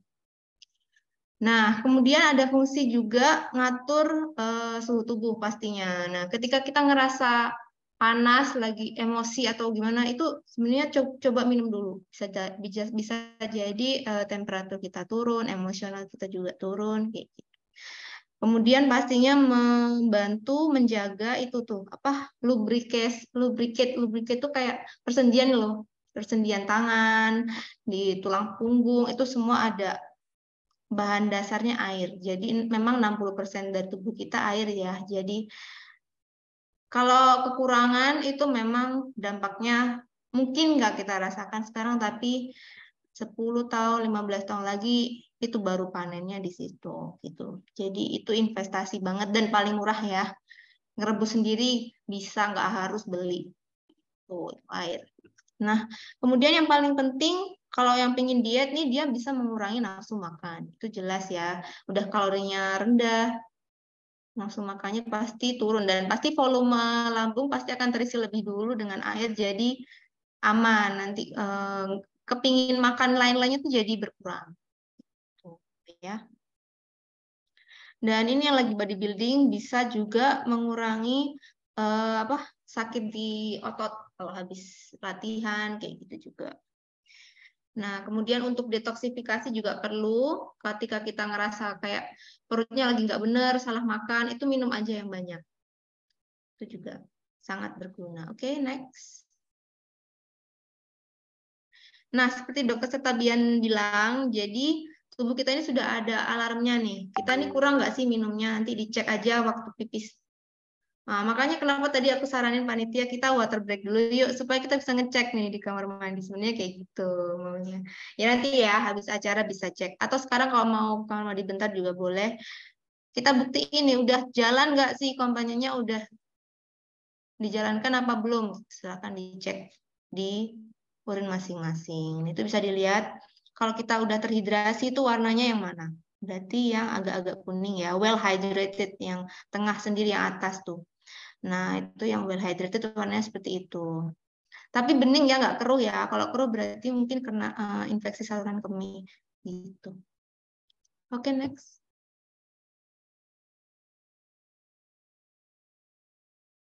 Nah, ini sugary drinks can hurt your health. Jadi memang minuman manis kayak gitu ya, yang bukan air putih biasa. Emang kenapa sih kok nggak boleh? Kan sama-sama ada airnya gitu ya. Terus salahnya di mana? Sebenarnya emang benar ya teman-teman, memang benar dia sama-sama ada airnya di dalamnya. Tapi ketika ada kalori tambahan, apalagi itu dari gula pasir, itu dampaknya beda gitu terhadap tubuh kita. Karena kalori yang masuk itu pasti akan dicerna oleh tubuh kita dan pasti ada dampaknya. Baik itu jangka pendek sebagai bahan energi dan kalau kebanyakan disimpan akhirnya. Dan disimpannya kalau tempatnya nggak cukup, akhirnya disimpannya di sembarang tempat yang jatuhnya seperti mengganggu organ, bisa di pembuluh darah, jadi pembuluh darahnya jadi tersumbat, jadilah hipertensi, jadilah stroke, kalau udah buntu total kayak gitu. Jadi gula ini berubahnya jadi lemak nih kalau udah disimpan di dalam tubuh kita kalau kebanyakan. Gitu. Kecuali kita suka banget gerak, suka banget olahraga ya, itu bisa. Masih bisa. Nanti kita nggak bisa terlalu depending sama itu juga. Jadi mending menjaga dua-duanya, juga olahraga, juga mengurangi di asupannya gitu. Sebenarnya gula pasir tuh benar-benar dilarang atau gimana? Sebenarnya enggak. Jadi kalau menurut himbauan per hari maksimal itu 2 sendok makan. Itu udah maksimal. Jadi bukan yang sama sekali nggak boleh. Karena memang kalau tidak dibatasi seperti itu tadi akibatnya kita ada adiksi. Gitu ya. Jadi self control, kemampuan untuk mengontrol diri itu nomor 1 basicnya. untuk menjaga kesehatan. Oke, next. Nah, banyak dari mahasiswa yang konsul ke saya itu kalau di recall tuh apa ya? Ditanyain lagi, habis makan apa, terakhir makan apa, kemarin makan apa, hari ini makan apa aja, pagi makan apa, siang makan apa, malam makan apa. Kalau direkap, dia bilang, saya makannya cuma sedikit, tapi kenapa berat badan saya naik? Tapi ketika direkap nih, yang keluar itu yang simple carbs banyak sekali.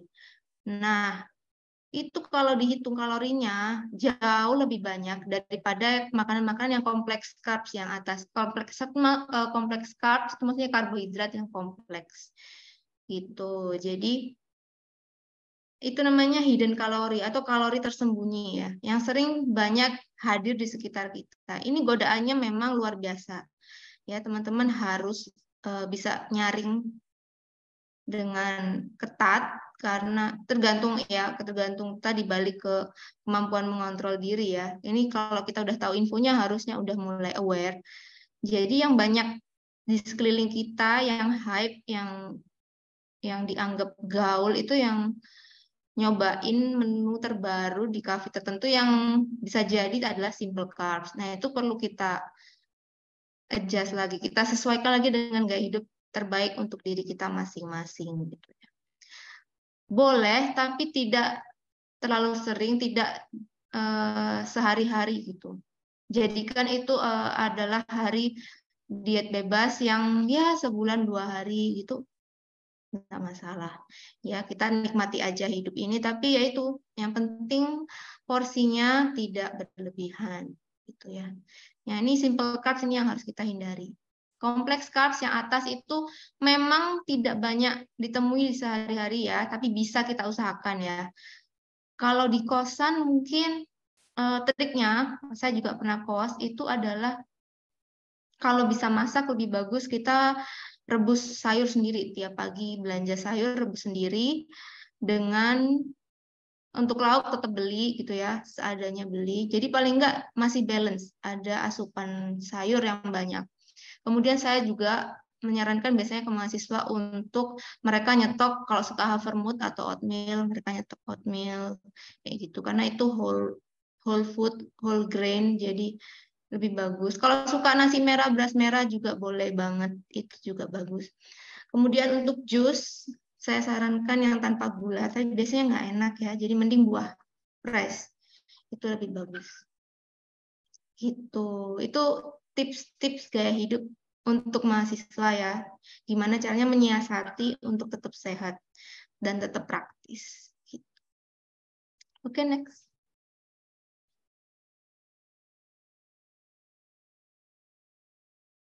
Nah, mungkin aku nanti boleh tanya-tanya ya ke salah satu mahasiswa, ada kesulitan apa sih sehari-hari gitu kalau ingin hidup sehat tuh. Biasanya kan susah akses ke makanan sehat ya, tapi aku ingin tahu juga salah satu peserta nanti bisa buat testimoni di sini.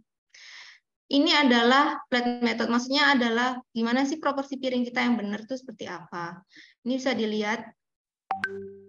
Jadi separuhnya itu adalah sayur.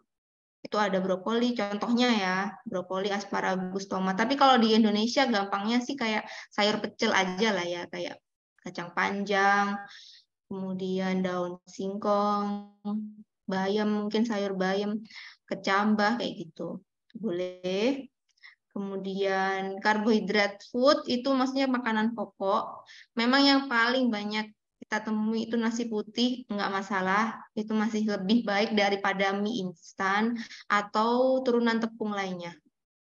Oke, perlu dicatat ya. Jadi kalau disuruh milih antara olahan tepung sama nasi putih, masih mending nasi putih ya teman-teman. Tapi kalau ada yang levelnya di atas nasi putih lebih bagus lagi.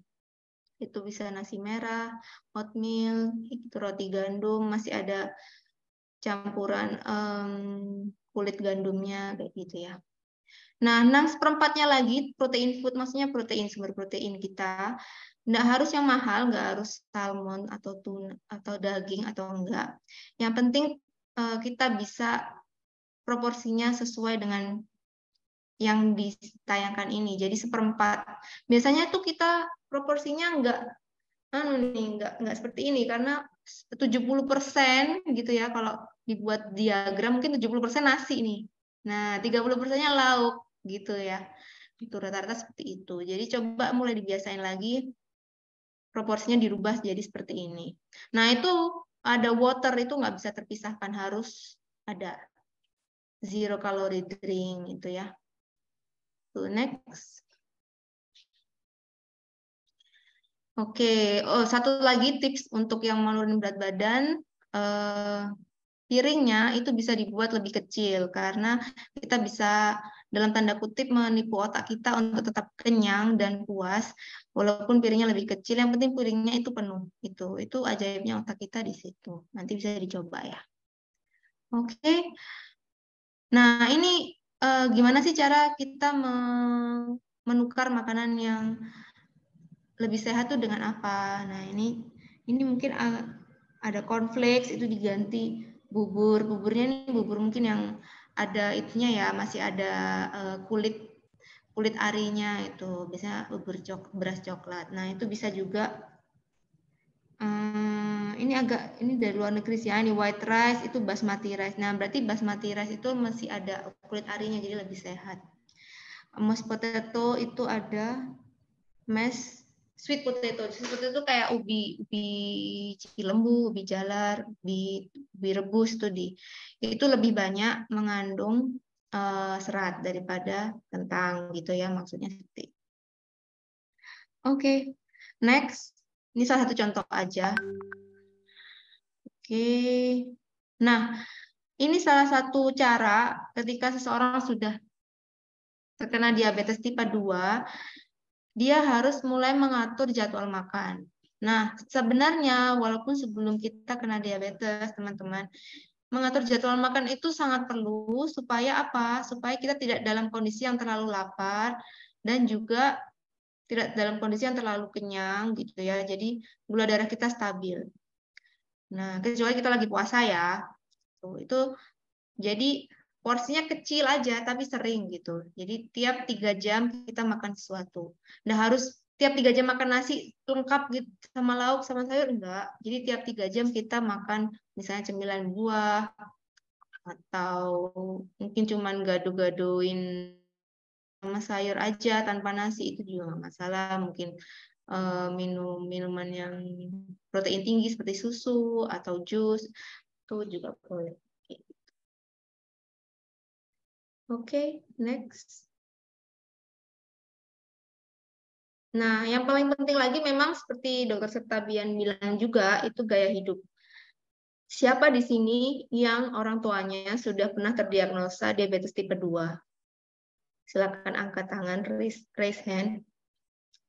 Saya sendiri juga. Nah, itu perlu hati-hati, ekstra lebih hati-hati karena apa? Bukan dari itu aja ya, bukan hanya dari genetik ya. Kadang kita menyalahkan ini gennya karena gennya sama, bukan itu saja. Mungkin ada faktor genetik itu hanya 15%, tapi sisanya sebenarnya yang ditularkan dari orang tua kita selain gen adalah pola makan. Karena kita hidup mulai dari kecil dengan beliau, gitu ya. Mungkin nggak harus orang tua, mungkin siapapun yang ngasuh kita sejak kecil sebenarnya seperti itu. Itu pola makannya akan mempengaruhi kita sampai kita besar seperti ini. Kalau pola makan kita waktu dewasa ini berubah karena kita sudah mengadopsi gaya hidup yang lebih sehat, itu alhamdulillah banget gitu ya. Jadi kemampuan kita untuk memilih gaya hidup itu sangat penting untuk masa depan kita. Belum terlambat untuk mengubah gaya hidup kita, pola makan kita, itu untuk lebih baik ke depannya, untuk masa depan kita sendiri, itu belum terlambat. Jangan menyalahkan pola asuh orang tua kita, jangan menyalahkan gen, itu tidak ada gunanya. Yang paling penting, kalau bisa berubah mulai sekarang, segera berubah, mumpung belum terlambat. Gitu ya. Biasanya pasien-pasien yang ke klinik UB, yang ke poligisi, walaupun gula darahnya mungkin belum naik atau belum ada tanda-tanda diabetes, tapi yang terlihat ketika dia berat badannya berlebih, sampai banyak itu saya temui adalah adanya gangguan siklus menstruasi. Nah, itu berarti kemampuan reproduksinya berkurang tuh daripada seharusnya. Nah, itu kan sayang banget, padahal mungkin ada rencana mau menikah dalam waktu dekat, itu gimana? Kan sayang banget ya, jadi mempengaruhi kemampuan untuk kita mempunyai keturunan yang sehat gitu. Kemudian juga perlu diketahui bahwa gaya hidup yang sehat juga bisa mengurangi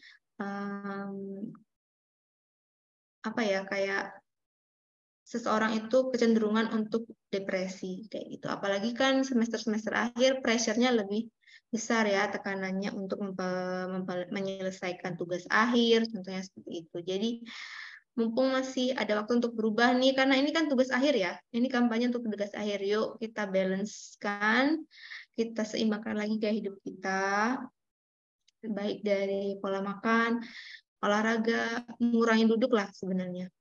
Nah, itu ngurangin stres, itu juga penting gitu ya.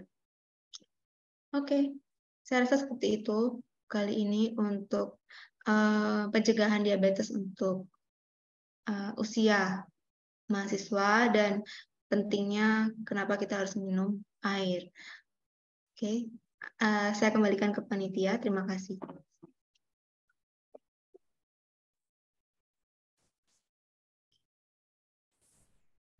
Oke, baik. Terima kasih kepada Ibu Anindita atas pemaparan materinya nih yang akhirnya menambah insight kita juga ya.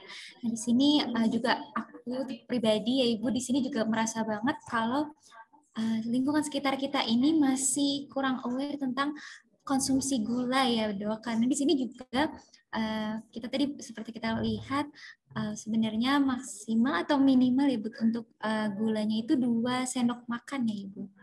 Ya, betul. Jadi maksimal 2 sendok makan sehari. Nah, tapi kan kita kadang mau hitung kan ya agak susah ya. Yang penting seminim mungkin aja. Dibarengi juga dengan olahraga dan makanan yang sehat tentunya. Nah, mungkin di sini saya sendiri juga punya pertanyaan nih Bu. Apakah boleh menanyakan pertanyaannya Bu? Ya, silakan.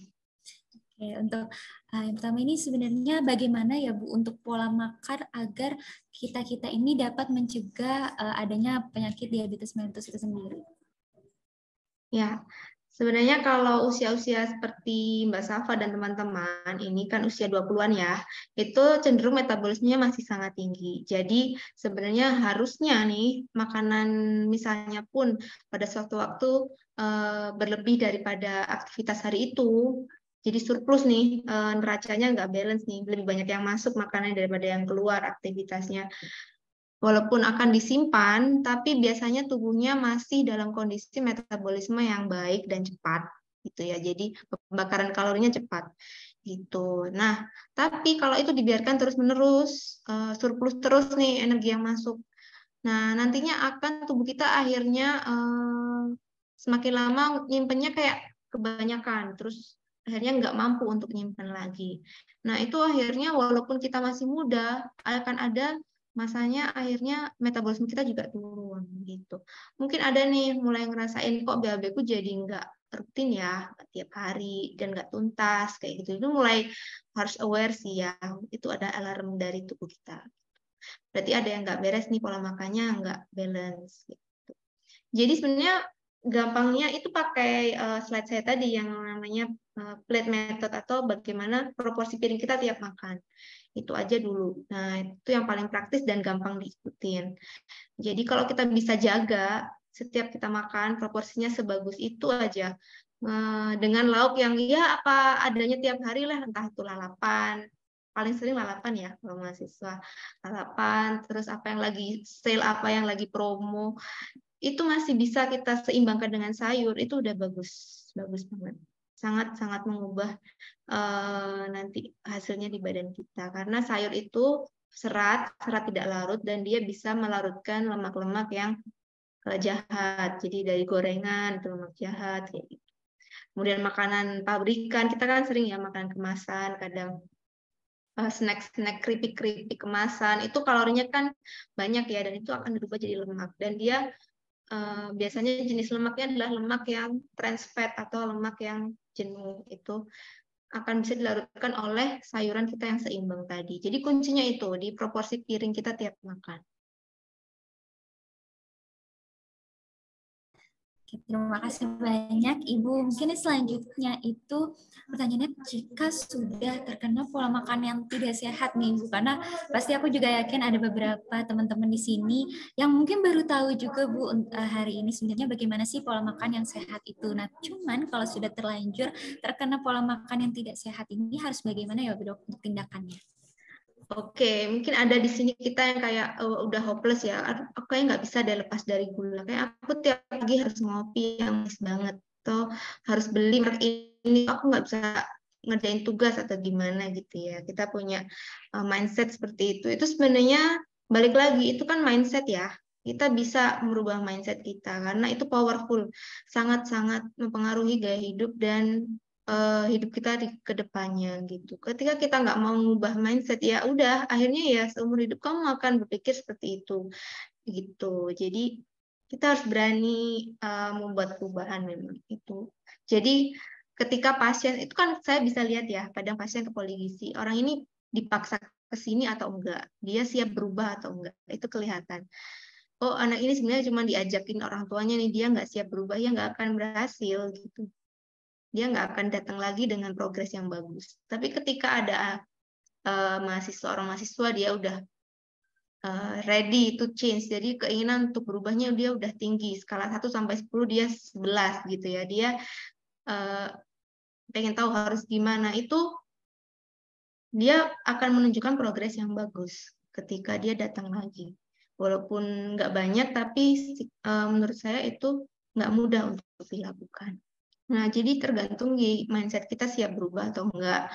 Dan untuk adiksi gula pasir itu memang kalau kita mau meriset tubuh kita itu biasanya butuh waktu sebulan. Jadi emang dalam waktu sebulan itu kita akan merasa kayak orang lagi ketagihan gimana sih, kan pasti tersiksa banget ya. Harus kuat nahan keinginan itu, dan itu pasti harus kita jalani gitu. Memang harus di-cut sama sekali dulu 1 bulan, kemudian kita tahan-tahan dulu sampai 1 bulan. Jadi biasanya tubuh kita nanti setelah 1 bulan dia akan nurun nih, keinginan untuk makan manis, minum manisnya dia akan turun sendiri, sehingga kita nggak akan kepingin sekepingin yang sebelumnya, sebulan yang lalu. Gitu. Jadi sebenarnya bisa di reset, badan kita itu cerdas sekali, gitu ya. Tinggal kitanya mau atau tidak.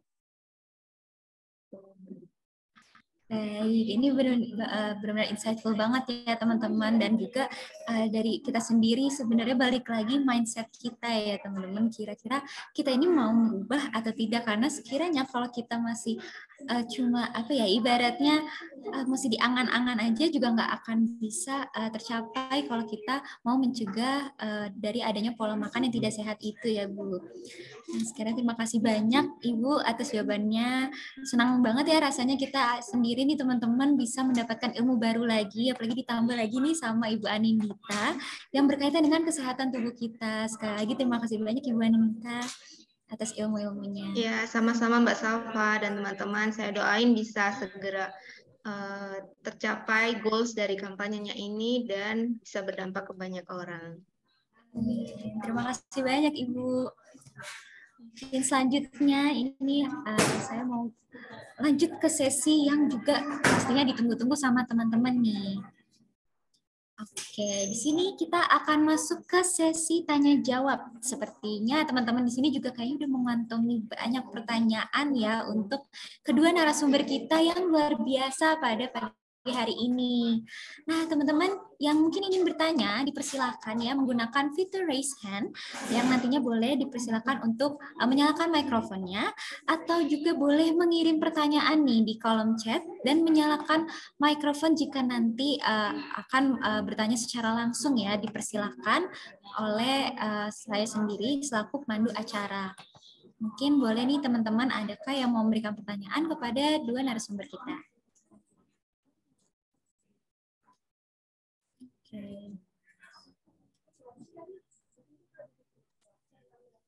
Mungkin sambil menunggu di sini juga teman-teman bisa banget ya untuk tadi ya mempelajari pemahaman-pemahaman dari pemateri kita nih yang sekiranya itu kita bisa menerapkan di setelah ini banget ya teman-teman, atau mungkin hari ini juga teman-teman bisa banget untuk mulai mencoba hidup atau pola makan yang sehat nih teman-teman, karena di sini juga akan berpengaruh untuk kita nih selaku mahasiswa-mahasiswi ini yang masih panjang ya perjalanan kita untuk mencapai cita-cita kita nih. Tapi jika kita tidak barengi dengan kesehatan tubuh kita, ini juga nantinya akan berbahaya ya teman-teman. Pasti nggak mau dong ya bakal tiap hari ini harus ke dokter, tiap hari ini harus ngerasain gimana nggak enaknya ya kalau udah terkena penyakit diabetes.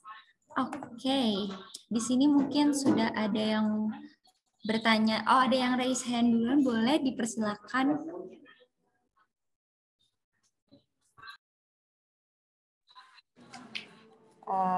Sebelumnya izin bertanya nih. Perkenalan dulu ya. Saya Devi dari jurusan Ilmu Komunikasi Universitas Brawijaya. Nah, di sini saya lebih ingin mempertanyakan terkait lifestyle gizi sih, Bu. Jadi dari yang telah Ibu Anindita sampaikan tadi sudah dibilang gitu. Kalau seumpamanya lifestyle itu bisa di-reset. Apakah dengan kita mengurangi gini, kita kebiasaan minum kopi, terus kita berhenti selama 1 bulan, Ibu.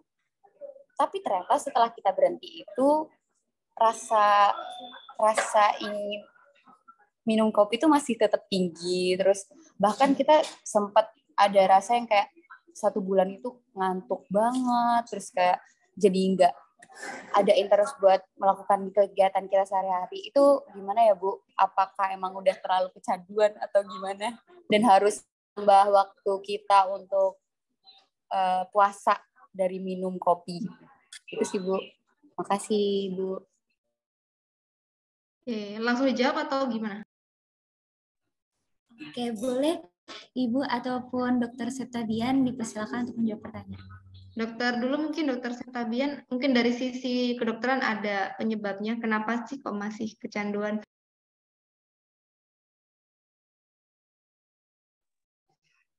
Oke, terima kasih.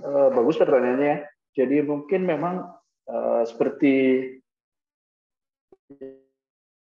yang dijelaskan oleh Wintan, ya. Jadi beberapa seperti misalnya kafein dan lain-lain ada menimbulkan adiksi, ya. Jadi adiksi itu rasa kita ingin untuk terkena paparan tadi, misal kita ngopi setiap hari. Kita biasanya adiksinya itu karena efeknya, bisa karena kafeinnya kita jadi lebih semangat, biasanya itu yang dicari. Sama seperti bahan lain, misalnya rokok dan lain-lain juga kan ada adiksinya juga ya. Jadi memang sebenarnya tubuh kita itu terbiasa dengan itu. Nah, sebenarnya bisa untuk mengurangi adiksi tadi. Cuman ya kita mungkin dengan cara mencari efek lain. Mungkin kalau kita cari segernya dari kopi, mungkin kita bisa tambahkan dengan olahraga. Olahraga sebenarnya dia secara alami bisa mengeluarkan endorfin, membuat tubuh lebih segar. Nah, nanti sebenarnya tubuh kita itu seperti yang dibilang oleh Wintan tadi ya, adalah sangat pintar, jadi bisa beradaptasi. Kebiasaan lama ketika kita berhentikan, lalu kita munculkan kebiasaan baru yang lebih sehat, misal olahraga, menimbulkan reaksi endorfin, meningkatkan hormon, memperlancar peredaran darah, biasanya dia akan lebih segar juga. Dia adiksinya pun sehat, karena kan dia memang dibutuhkan ya asal dengan porsi yang tepat. Jadi seharusnya bisa. Jadi kita memang kadang yang membuat itu ya, salah satu yang membuat susah selain dari mindset kita, kadang dari lingkungan juga. Kita udah berhenti, tapi teman-teman kita masih sering minum, di depan kita ada lagi ngemil, minum kopi, kita sendirian yang makan sehat, kan itu kadang menjadi susah. Makanya dengan acara ini bagus sekali oleh panitia, kita memang untuk hidup sehat itu tidak bisa sendiri. Jadi bagusnya bersama-sama. Karena salah satu bukan tantangan terbesar sekarang bukan hanya dari diri kita sendiri, tetapi dari lingkungan, karena berkembangnya zaman, kafe makin banyak. Sekarang ngerjain tugas biasanya di kafe sambil ngemil. Nah, ketika kita sendirian yang berusaha, kadang ya agak susah juga. Cuma memang tetap sebuah perubahan itu memang harus dimulai dari diri sendiri kita dulu. Kita nggak bisa bilang orang lain dulu berubah, tapi kita tetap seperti itu, ya akan agak susah juga. Jadi memang tetap seperti itu caranya. Mungkin Bu Intan mau menambahkan? Oke, setuju sekali dengan Dokter Dian. Jadi memang sebenarnya yang kita soroti di sini bukan adiksi kopinya ya, tapi kopinya itu ada tambahan gulanya berapa banyak, itu yang jauh lebih berbahaya sebenarnya kan ya dok ya. Jadi kafein itu sebenarnya boleh-boleh saja, memang dia salah satu bentuk stimulan, memang dia gunanya bikin kita lebih on gitu ya, efeknya jadi seperti itu. Kalau kita bisa minum kopi tanpa gula, sebenarnya saya rasa nggak masalah ya dok, karena yang justru lebih bahaya itu gula pasir di dalam kopinya itu. Kalau sekarang namanya americano ya, bener nggak sih Mbak Safa, Mbak Ramona? Ya itu mungkin lebih sehat kalau americano tanpa gula gitu. Jadi nggak masalah kalau kopinya sendiri. Jadi yang kita khawatirkan sih gula pasirnya. Kalau mau kafein yang lebih santai itu bisa teh hijau atau coklat tapi tanpa gula, biasanya nggak enak ya. Lebih enak kopi. Memang kafeinnya paling tinggi. Gitu. Oke, mungkin dari Devi sendiri gimana nih? Apakah pertanyaannya sudah terjawab nih dari kedua sumber kita hari ini? Terima kasih dokter dan Bu Intan atas jawabannya. Berarti yang kita highlight adalah gula dalam kopinya dan juga lingkungan ya dok. Kalau gitu mungkin terima kasih juga sama teman-teman atas sesi pagi ini. Terima kasih. Oke, terima kasih. Nah, selanjutnya ini juga terima kasih ya untuk dokter dan Ibu Anindita juga yang sudah menjawab pertanyaannya. Dan ternyata ini juga masih ada satu lagi nih dok. Di sini mungkin aku izin membacakan ya dari Berlian Sari. Ini permisi dokter, mohon izin bertanya, apakah dengan menyetarakan banyaknya frekuensi minum air putih dengan minuman manis dapat meminimalisir terkenanya diabetes? Mungkin boleh dari Dr. Septabian atau dari Ibu Anindita dipersilakan untuk menjawab.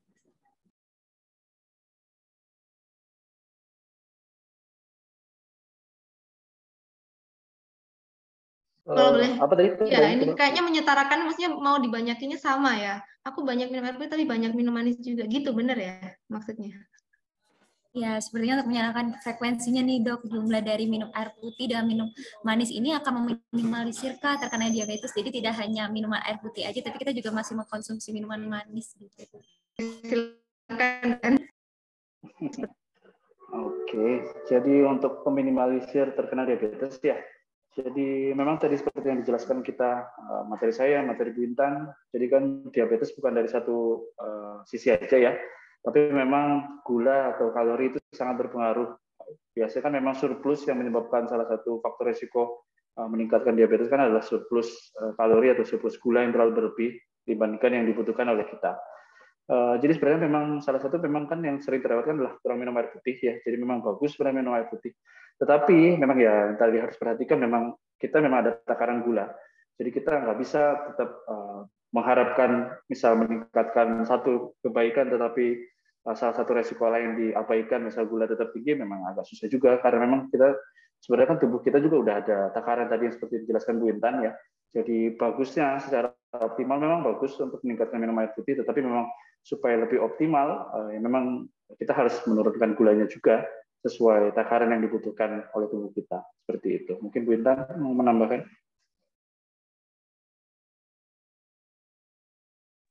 Ini maksudnya pertanyaannya sangat tricky ya. Aku pengen tetap minum manis tapi air putih juga banyak biar malaikat bingung gitu ya dosanya gitu mungkin ya maksudnya. Oke, jadi kalau menurut saya memang agak susah memang kalau kita nggak ada mindset udah siap untuk berubah gitu. Itu yang paling penting. Kalau kita udah ada mindset dan mau meriset tubuh kita pasti bisa gitu. Kita coba, kelihatannya memang sulit ya, tapi kalau dijalanin sebenarnya bisa dan banyak yang udah berhasil gitu, termasuk saya sendiri juga udah membuktikan. Jadi setelah 1 bulan kita ngerasain mungkin susah banget menahan diri gitu ya, nantinya akan biasa aja kok lihat minuman manis tuh nggak yang kepingin kayak dulu banget tuh bisa. Jadi menurut saya itu tidak boleh ya kalau mau disetarakan gitu ya, itu sama aja sih nggak akan efektif kalau menurut saya.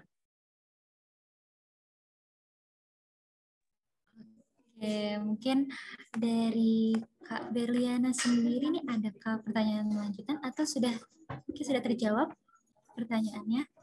Mungkin di sini juga mewakili teman-teman ya yang masih maju mundur ke Dok ya untuk mau minum air putih dan mengurangi minuman manis. Jadinya pertanyaan ini untuk menyetarakan ya. Oke, mungkin dari Kak Berliana sendiri sudah terjawab pertanyaannya. Ini masih ada satu pertanyaan lagi, boleh Dok? Oke, di sini ada pertanyaan dari Krisna. Aku izin untuk membacakan. Jadi di sini, permisi dokter, apakah minuman jus dalam kemasan dapat menjadi salah satu minuman sehat yang baik untuk dikonsumsi? Oke, boleh untuk Dokter Septabian atau Ibu Anindita. Bagaimana? Dokter mau menjawab dulu? Oke, jadi apakah minuman jus dalam kemasan dapat menjadi salah satu minuman sehat yang baik untuk dikonsumsi?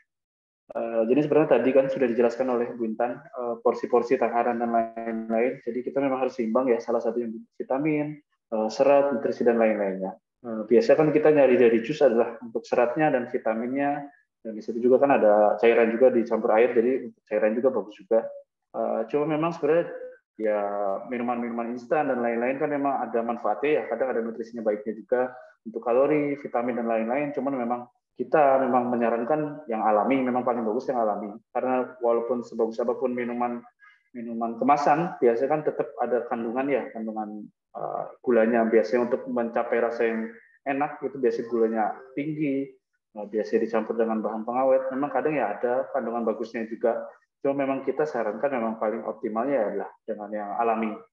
Supaya untuk mengurangi tadi itu, kita bisa mengatur gulanya, bisa lebih alami, mengurangi pengawet, dan lain-lain. Mungkin untuk lebih jelasnya, mungkin Bu Intan bisa menambahkan. Ya, setuju sekali dengan Dokter Dian. Jadi memang kita harus mulai membiasakan ketika beli suatu makanan kemasan, kita baca nutrition facts dan komposisi. Itu adalah suatu kebiasaan yang jarang sekali dilakukan. Mungkin orang agak aneh kalau lihat saya, kalau ke Indomart, ke satu Indo April atau apa ya, itu kalau yang milih-milih barang, pasti saya balik dulu, saya baca dulu itu. Nah itu penting banget. Nah supaya apa? Kita tahu sugarnya, nah, baca tuh di tabel, sugar berapa, kalori berapa. Biasanya kita ketipu di situ nih.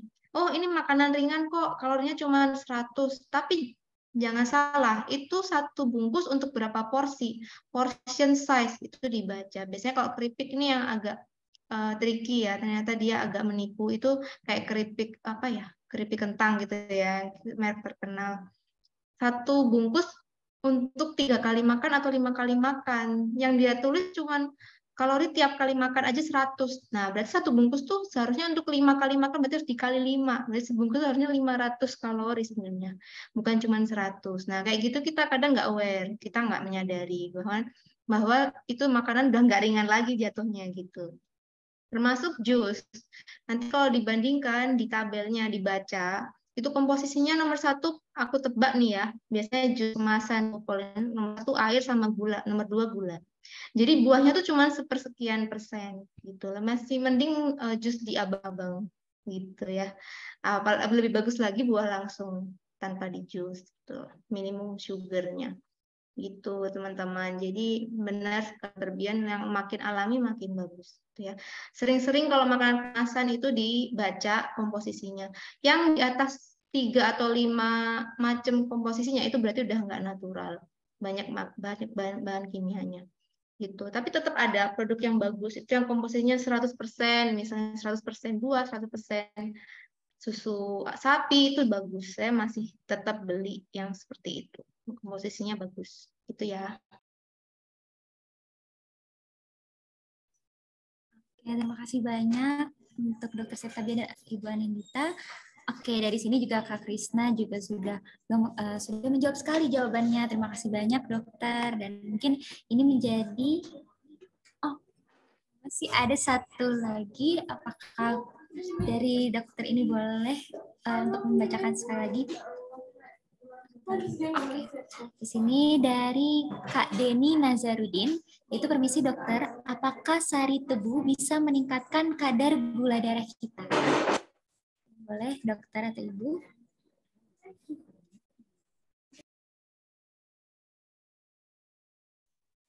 Mungkin Bu Intan mau menambahkan? Iya, izin menjawab. Jadi kalau sari tebu memang dia adalah bahan baku gula pasir ya, pasti ada kalorinya. Dan pasti menambah semua kalori dari itu pasti akan jadi gula darah, jatuhnya pasti setelah dicerna jadi gula darah dulu baru diserap untuk jadi energi gitu. Jadi kalau pertanyaannya meningkatkan kadar gula darah, iya. Tapi apakah dia lebih sehat daripada gula pasir? Iya, gitu ya. Kalau dibandingkan antara sari tebu dengan gula pasir, sari tebu itu dia menurut penelitian dia masih mengandung yang namanya molasses. Nanti bisa dicek ya, di riset lagi. Nah, itu ternyata bisa menjadi pencegah dari diabetes. Nanti banyak gadoin, oke, gadoin ngunyah-ngunyah gitu ya, oke. Ya itu sebenarnya penelitian saya belum hafal judulnya, tapi penelitian baru bisa dicek sendiri. Justru dari tebu itu dia adalah pencegah diabetes itu sendiri gitu. Karena kita kalau udah dijadiin gula pasir tuh dia tebunya tuh udah kehilangan banyak zat-zat yang penting dari aslinya. Justru itu yang membuat gula itu jadi berbahaya. Tapi ketika kita langsung makan dari tebu itu sendiri, sebenarnya bisa jadi kita justru mendapatkan banyak dari situ, termasuk selain kalori juga pencegah diabetesnya juga dapat gitu. Jadi masih lebih sehat daripada gula pasir, tapi kalorinya tetap banyak ya, gitu ya. Jadi tidak bisa dikesampingkan kalorinya. Itu bukan berarti nggak akan gemuk, nggak. Tetap kalau berlebihan juga akan nggak bagus. Yang penting secukupnya, gitu ya.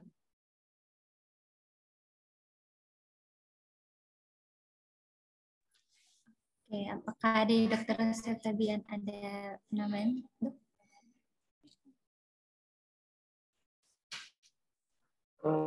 Sudah sih, sebenarnya ya sudah cukup lengkap sekali ya yang dijelaskan Bu Intan.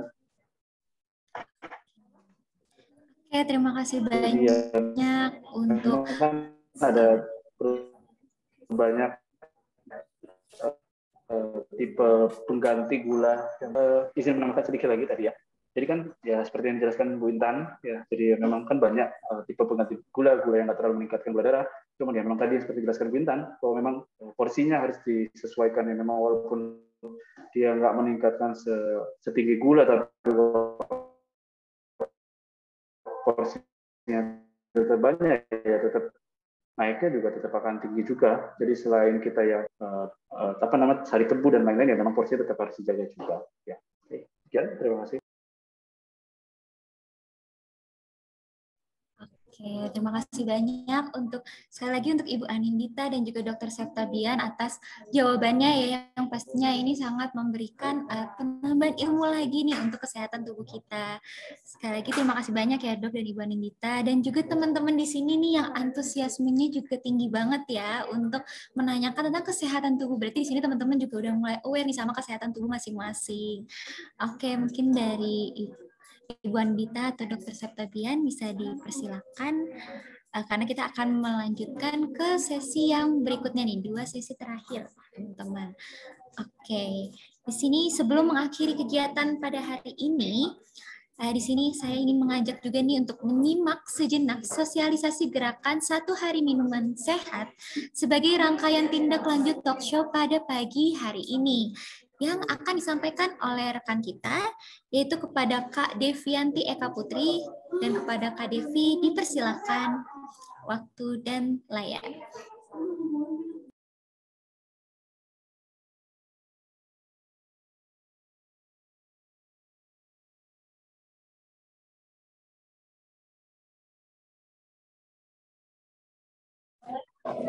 Halo. Selamat pagi menjelang siang semuanya. Nah, di sini aku Devi, aku mau izin sosialisasi nih tentang kampanye 1 hari minum sehat by Country Company. Nah, kita lanjut aja ya. Jadi apa sih sebenarnya 1 hari minum sehat itu? Nah, jadi 1 hari minum sehat itu merupakan upaya membangun kesadaran anak muda, terutama mahasiswa Universitas Brawijaya Fakultas Ilmu Sosial dan Ilmu Politik, untuk minum air putih agar dapat menjaga kesehatan dan terhindar dari segala penyakit, terutama diabetes. Nah, kegiatan ini yang menjadi salah satu dari rangkaian implementasi kampanye kelompok kami, yakni Brawijaya Minum Sehat by Country Company. Next. Jadi gimana sih caranya? Pasti ribet nggak sih kalau kampanye-kampanye gitu? Tenang aja teman-teman. Jadi caranya cuma gampang banget. Jadi kalian bisa share momen minum sehat kamu di akun Instagram kamu dengan fitur @yours di Instagram. Nah, kamu juga bisa nambahin quotes sesuai keinginan kamu ya. Dan juga buat sekreatif mungkin untuk menarik perhatian semua followers kamu. Nah, next. Jadi yuk ikut 1 hari minum sehat with Country Company, dan catat tanggalnya ya, 15 Desember 2022, besok banget. Nah, jangan lupa share ke teman-teman kalian sebagai tanda kasih sayang buat ngingetin nih, kalau sebenarnya itu minum sehat penting buat kesehatan. So, cukup segitu aja. Aku kembali ke MC ya. Thank you. Oke, terima kasih banyak kepada Kak Devianti Eka Putri atas sosialisasi gerakan 1 hari minum sehat. Nah, teman-teman boleh dicatat ya tanggalnya, yaitu di tanggal 15 Desember atau besok banget nih teman-teman. Bisa teman-teman semua ikut, kita sharing nih di Instagram kita ya. Jadi Instagram kita juga berguna nih untuk teman-teman mengajak agar kita semua bisa mengikuti gerakan 1 hari minum sehat. Oke, ini sudah mulai di penghujung acara ya teman-teman. Di sini pertemuan virtual akan kurang nih rasanya apabila kita melewati sesi foto bersama. Nah, mari teman-teman di sini posisikan kamera dalam keadaan menyala, dan teman-teman boleh nih dibebaskan ya untuk bergaya sesuai kreativitas masing-masing nih teman-teman. Mungkin ada yang punya gaya-gaya andalan, boleh banget.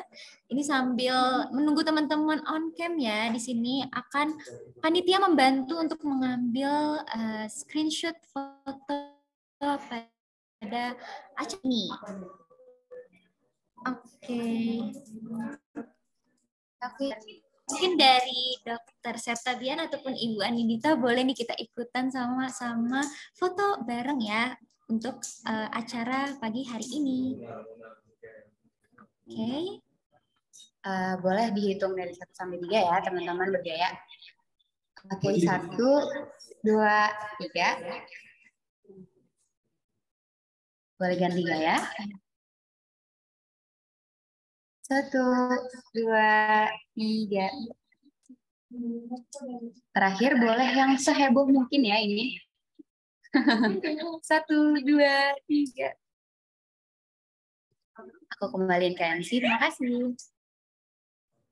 Oke, terima kasih banyak teman-teman untuk partisipasinya dan antusiasmenya pagi hari ini. Semangat banget ya, senang banget rasanya bisa mengawali pagi hari ini dengan adanya gerakan 1 hari minum sehat bersama dari teman-teman ini untuk hashtag Brawijaya Minum Sehat ya teman-teman. Di sini sampailah kita di penghujung acara talk show Brawijaya Minum Sehat. Terima kasih banyak kepada kedua pemateri kita tentunya yang luar biasa, yaitu Dr. Septabian dan Ibu Anindita Chandra Intan PSGZ RD. Oke, di sini jangan lupa ya teman-teman, aku mau reminder sekali lagi nih teman-teman untuk besok. Jangan lupa ikut gerakan 1 hari minum sehat ya teman-teman di Instagram masing-masing nih teman-teman. Kita ajak semua nih teman-teman kita di sini untuk sama-sama menghidupi gerakan 1 hari minum sehat. Oke, serta seluruh panitia yang bertugas juga terima kasih banyak karena acara ini juga menjadi acara yang spesial banget ya untuk kita semua menambah insightful di pagi hari ini. Ucapan terima kasih atas atensi dan respon seluruh partisipan yang telah bergabung pada acara pagi hari ini. Semoga melalui talk show ini kita semakin peduli terhadap kesehatan diri kita, terutama terkait penyakit diabetes ya teman-teman. Oke, untuk terakhir dari kami yaitu harta semakin hari semakin habis, tapi ilmu semakin hari semakin bertambah. Jangan lupa untuk selalu menjaga kesehatan, minum air putih 8 gelas sehari.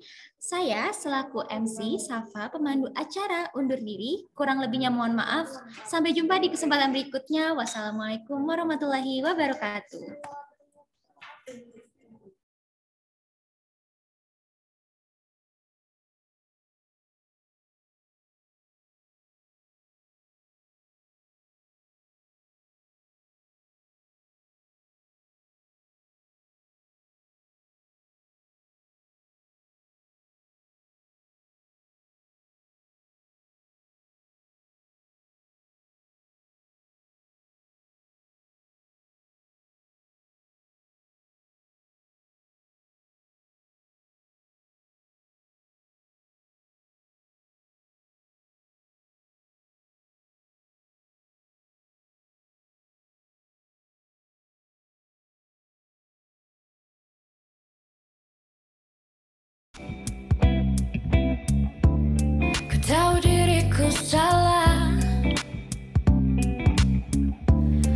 mencintaimu tanpa kau tahu.